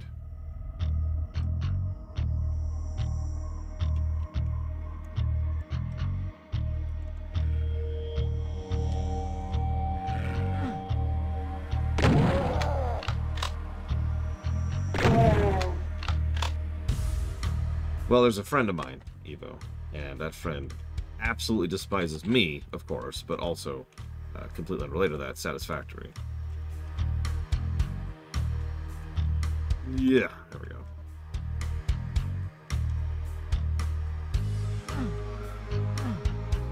Hey, Junix. What's going on, man? So which is worse, playing Mobage or watching more Donkey Kong Country with the show? Mobage, 100%. While the Donkey Kong Country show is absolutely terrible, it is at least entertaining and enjoyable to watch. Mobage is Mobage. Yeah, DKC you can laugh at. Mobage, all you can do is cry at it. Listen, whoever that friend is, they're better than me, Evo. That's what it is. I do not equal up to their level or standards.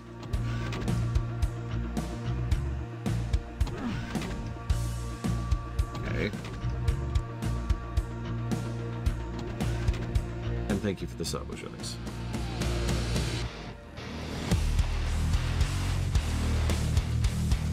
One moment, please. Let's see, that sucker's going towards Grim Fandango, DBZ Kakarot, which I keep being informed is not a fighting game, which keeps confusing me. Persona 4G.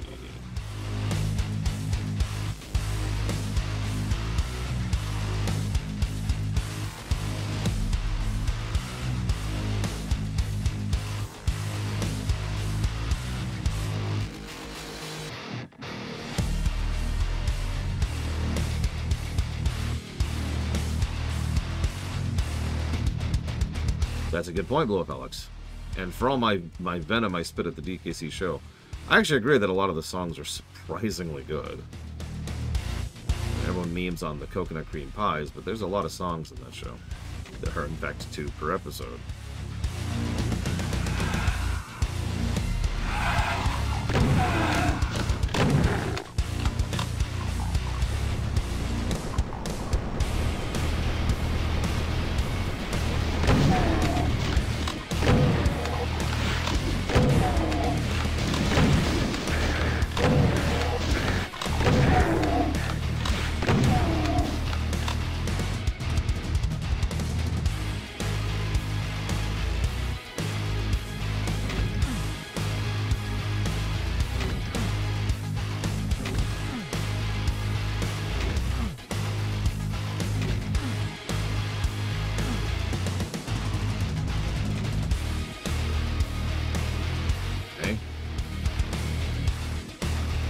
I'm not a big fan of coconut, so I actually have not had a coconut cream pie before.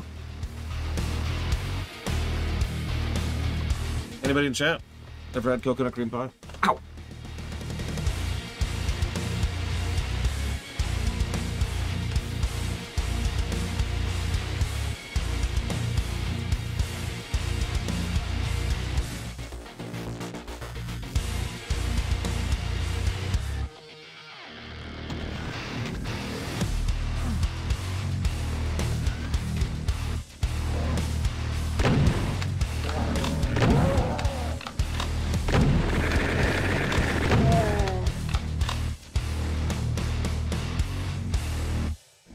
One thing pies need more of, it's cream.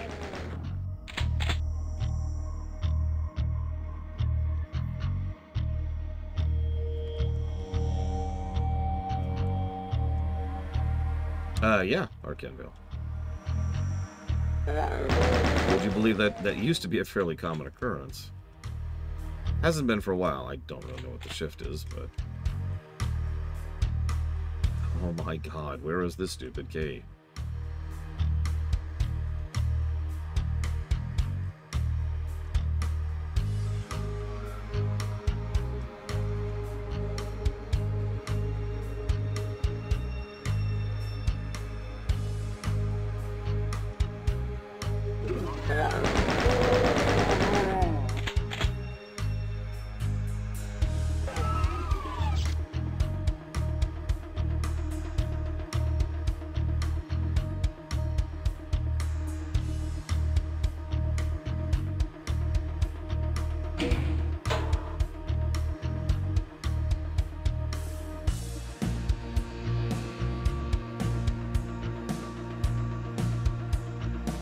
Yeah, for those who missed it, I did finally acquiesce to a positive to map. Granted, only one, but it is still a good map. It is still positive worthy, right? Navigable.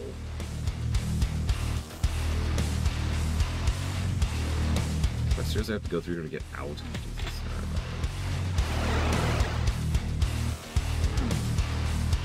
Jesus. It really is very brown, and we're starting to run into the samey texture problem, which hurts navigation. Another thing I can explain without having to use vagaries. When you have multiple corridors in a row, and they tend to have the same textures on them, remembering where you are and keeping track of where you are becomes a chore. Then you add actual maze-like design to the levels, and, well, there's other things that can make that worse, but you get the idea. Samey textures is actually a fairly common negative I've given to level design over the years.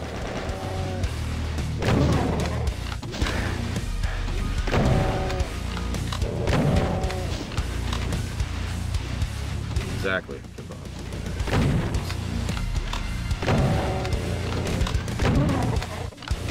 I even have a specific term for the opposite. It's called visual navigation.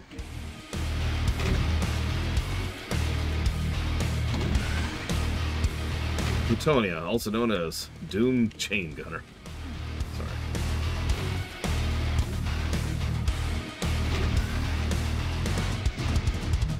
Yeah, Soten has, whoa, a good map. For example.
That's true, Archeon Vale. And we've already run into a situation where that's not true in this game. Twice.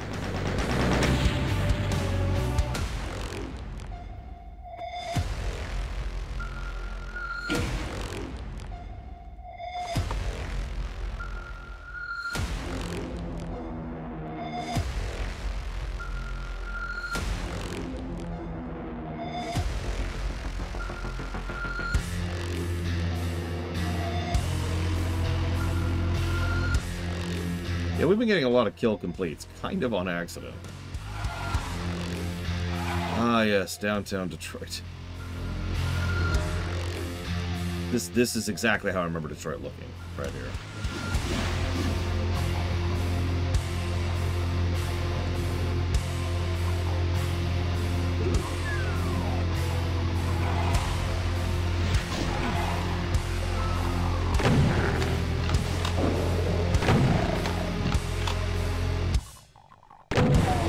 You know, I was kind of joking at first, Strathon, but kind of, yeah. Flickering isn't fun, but, you know. Detroit become demon. Hang on, I've got a great idea for a story arc, okay? Or for a game. You have to go commit various cartoonish level atrocities in order to, like, increase your evil meter. And then you can spend your evil meter on converting yourself into a demon piece by piece. It has to be cartoony stuff, because otherwise that's just gonna be awful. So, like, you run into, like there's a stealthing mission where you have to sneak into someone's house and rip off all of the tags off of all their mattresses without them knowing. One stage has a kitten, and it just pursues you around, being extremely cute. If at any point in time you interact with it, scritch, scritch, scritch, scritch, and you lose evil points.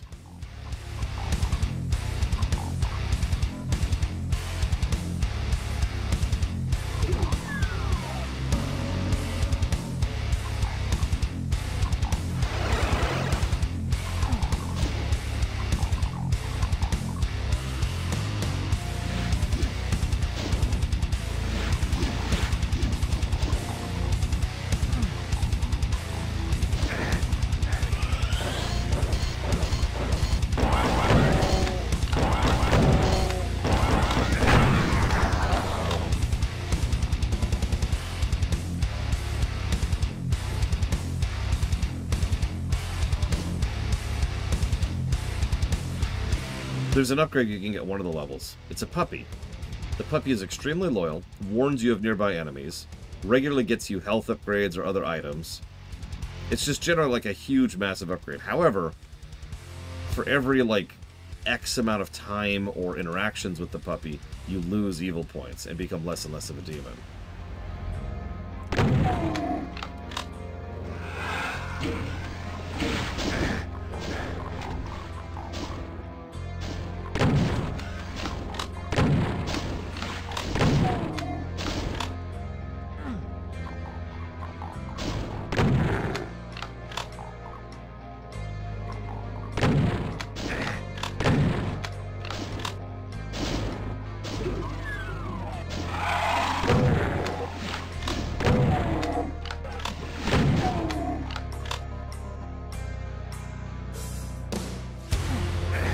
Perfect. Well, at least they gave me some warning before the pinkies showed up. No, dogs are too good to be turned evil. They can only turn you good. And they will.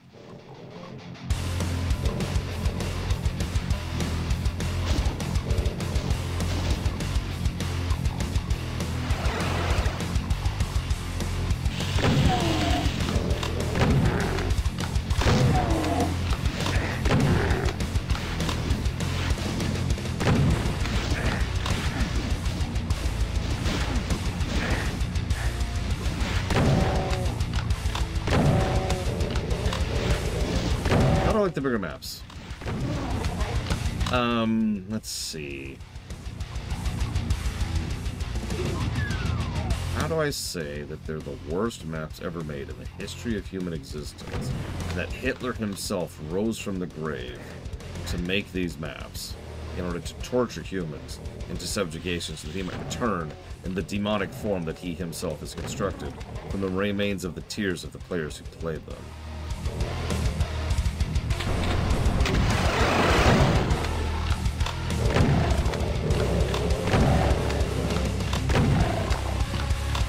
Got it. Okay, you ever heard of Hexen?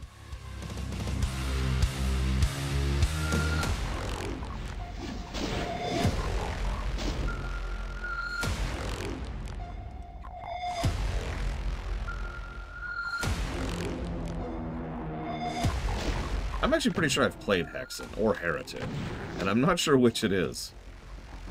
If I saw it, I could tell you which. It looked very Quake, not like this.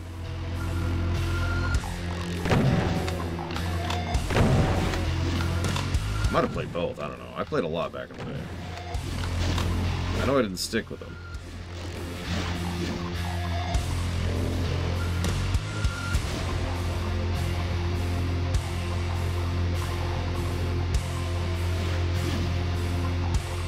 I love how there's sniper into this freaking stage.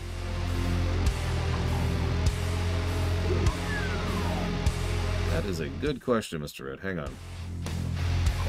Let me just wrap this chain around your neck, Mr. Red. Just hold still. Shh, okay. It's okay. Everything's gonna be fine. Just go to sleep. Just go to sleep. Ah, there we go. Okay. You have no key still.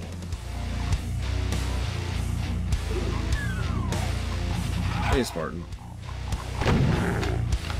How's BWD treating you?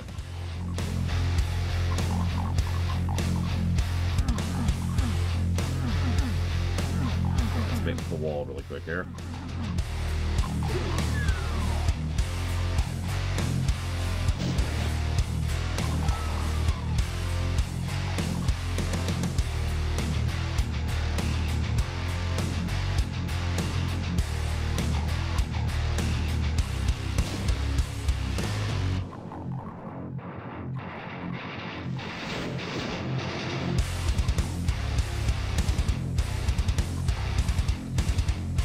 So I don't like the open world levels, obviously. But putting into words why is a little bit difficult. Obviously, the easy answer is, I'm not enjoying myself. But as I mentioned earlier, I'm not really doing my job if I can't describe why. I think part of the problem is that these types of maps are made for, and I'm going to say this as nicely as I can, wasting your time. On a typical map, there's markers and landmarks and items and corpses and all kinds of things to help you navigate where you are and what you're doing. This doesn't really have any of that. There's a whole lot of, have I been here before? Yeah, I think I've been up here before. I've been trying to kill as I go, for the usual reason. Oh, I'm hating it, Kaon. Hi, hope you're doing alright. And like, for example, right now I'm trying to find a specific building, which I've already been in. And I know it, well, it might help me get where I'm trying to get. Let's try the teleport. So this pushes us up here. But like, getting from point A to point B is becoming a hassle as opposed to being, you know, part of the gameplay experience. Yeah, it might be very labyrinth-like, and Lord knows I just generally don't enjoy labyrinths when it comes to game design. Yeah, hang on, let me look at the brown, the other brown, the black, or the gray. One of these might be the brown I'm looking for.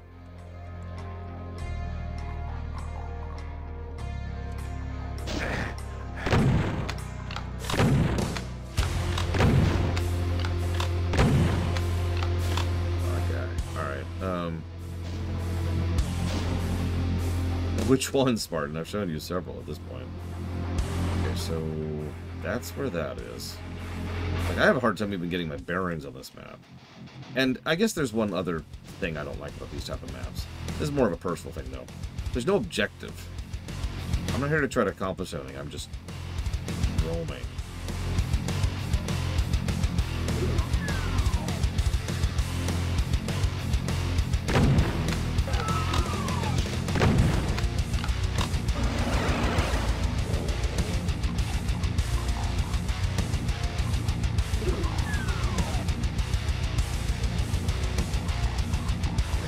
That's a bunch of power-ups and ammo. Cool. How do I progress? Like, obviously I need keys, and I haven't found any keys yet. But, eh?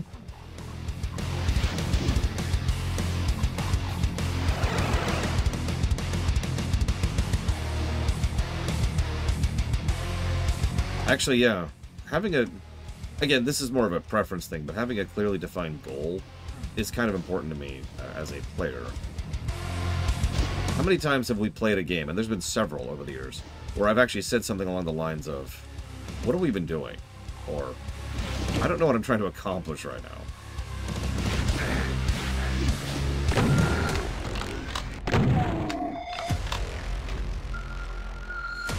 Well, even good games tend to dip into that a little bit.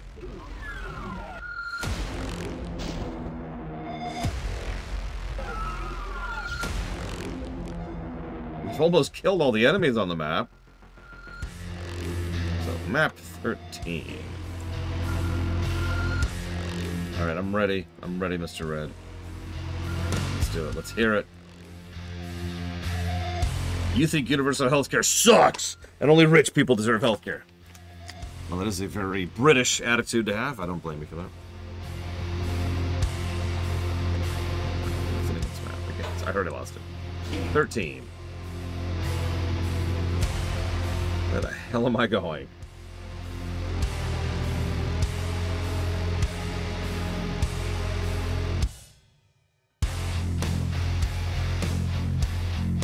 No, there's no way, Evo. I keep spending way too long on every map.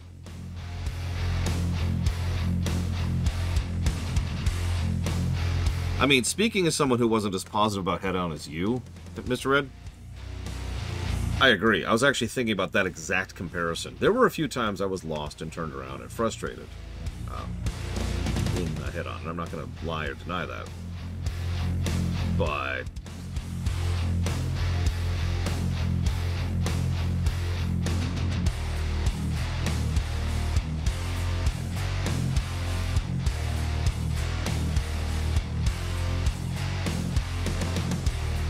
okay, so the blue key... Hang on.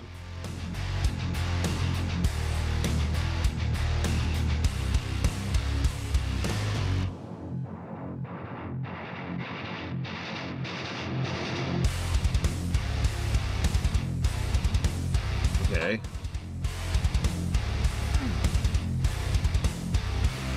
it is.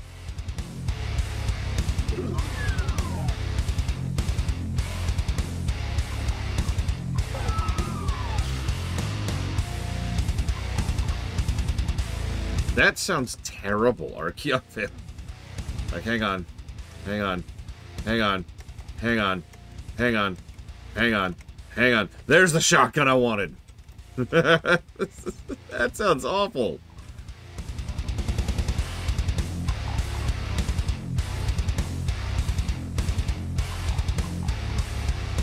So, I actually, that's, yeah, so, what do you think, Evo? I know you haven't seen all of them, but you've seen a lot of Brown, and now we're in the city.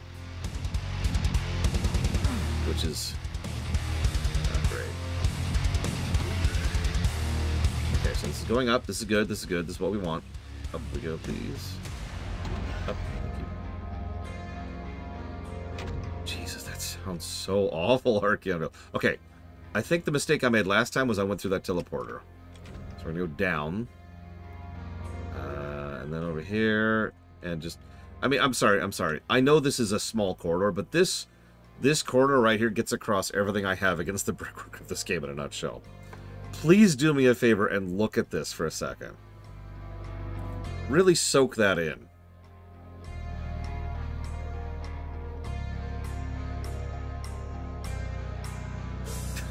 This might be our thumbnail right here. Yeah, this is... I was actually making the exact same comparison in my head. This is Quest 64 levels.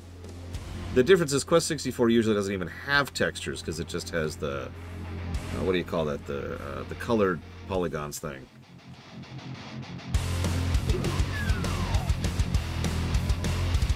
Okay, there's the blue key. We have successfully gotten a key. I've been in this room like 3 times too. Whatever, moving on. Where's the blue door? Oh, there it is, I see it. Now that we've pretty much swept the level...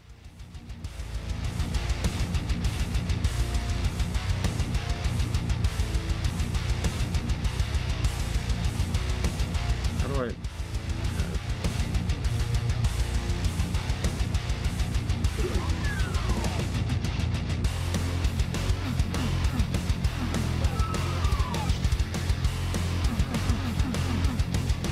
Okay, now I need to go up. Oh, Carmack, easy answer.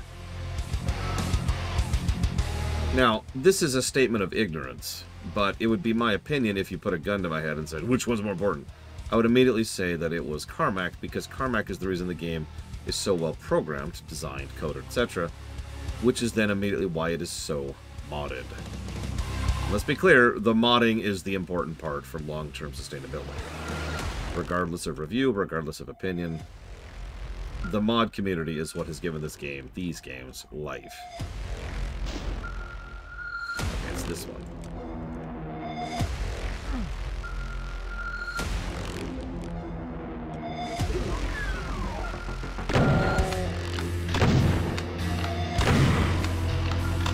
I did not mean to fall.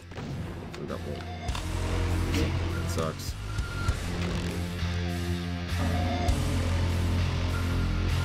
Yeah, Romero is a good level designer. I will never diminish his accomplishments in that regard. But like, I don't have anything else to add to that, I guess. End statement. Garbage tag. Boop. All right, hang on. I need to write down some notes because I agree with my most esteemed colleague.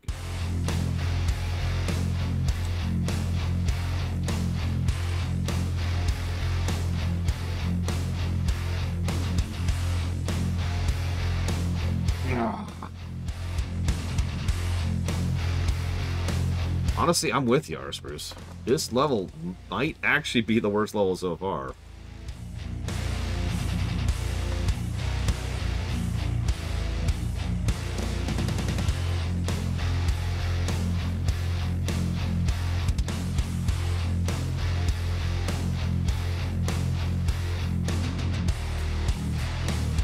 This is awful.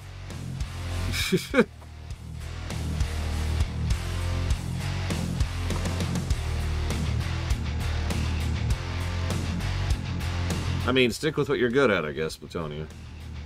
A lesson some devs could stand to learn. Kojima. Alright, what you making for dinner tonight, Bragman?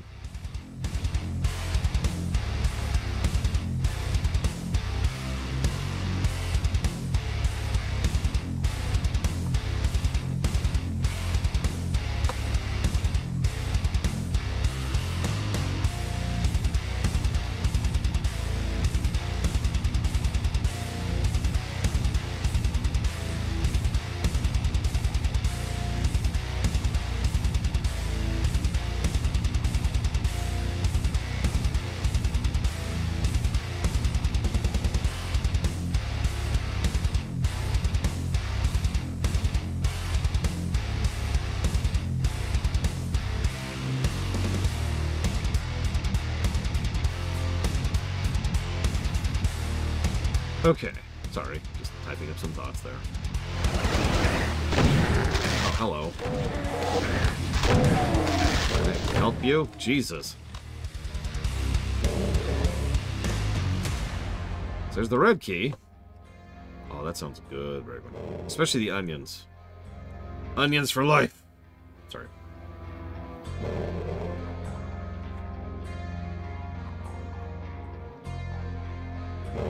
Yeah, once I have one key, I pretty much know what I'm doing. But getting that first key, like I mentioned in my notes, and it's not really a joke, we cleared most of the level before we found that first key.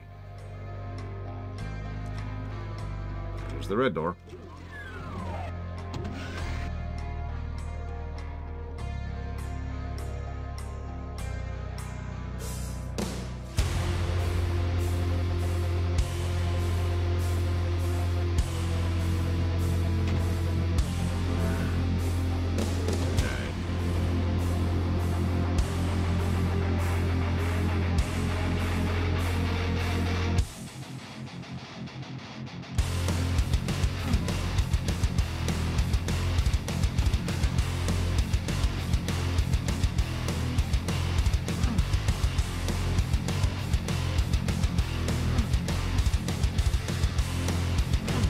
Yeah, I just was thinking after thought. But now we have all the keys, so where's the yellow door?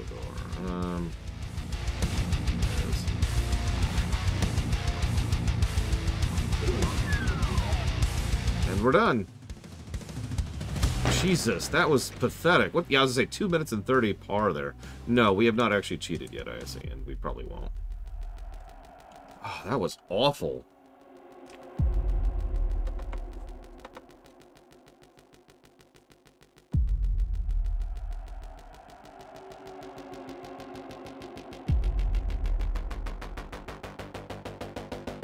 I'm sorry. Just, wow. Oh great, now I have to like this level. This is the best level in the game, obviously. I really like its main.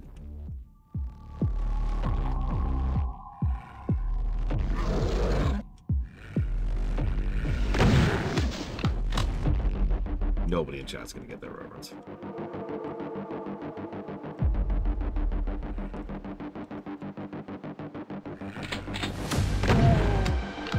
It does immediately look better. This is something that Trithan just mentioned too. Several of the levels haven't really made it clear when something is a key door or not, right? You can't quite tell that it's one of the color doors. This is a nice, big, obvious, this is where you go once you get the red door, right? Just, big old signpost right there.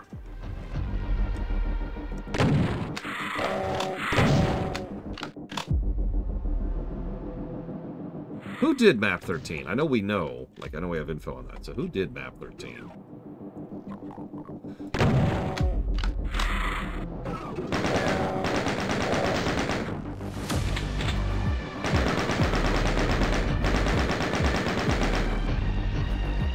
There's some peeking. We haven't actually seen a lot of peeking in the Doom 2 levels. Okay, so we have a... So, One of the benefits of good peeking is what I was complaining about in the previous level. You have a goal.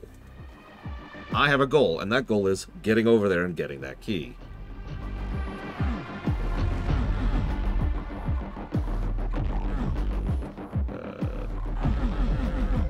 What?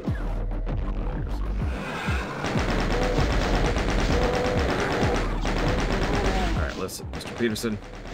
Tell your coworkers to stop playing death matches so they can actually do their jobs.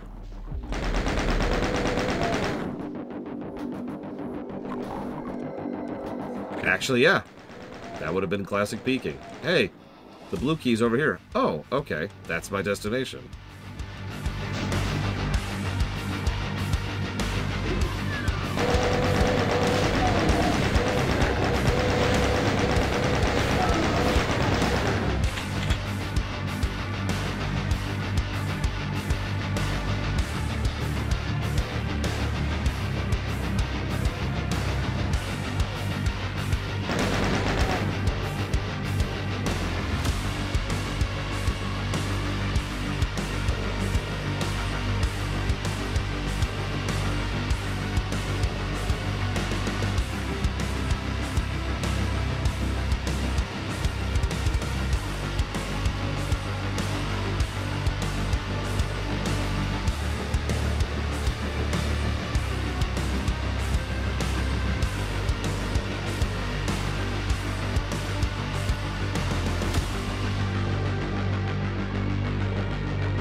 Can you tell me all the numbers up there? 96, Mm-hmm. 24, Uh-huh. and 2044. Okay, so when you have 3 digits, what's that called? I don't know. So 1 digit is ones, 2 digits is tens, right? Like 24 is a tens, right? Mhm. So 3 digits is hundreds. So that's 2. So 2, 4, 200. 200, And then what do 4 and 4 make? 400. No, silly. Here, let me do it this way. Yeah, okay. What's that number right there? 2? No. I can't cover it properly. I'm sorry. It's okay. You're doing good. You're doing good. But what number is it? 44. 44. So what's 244?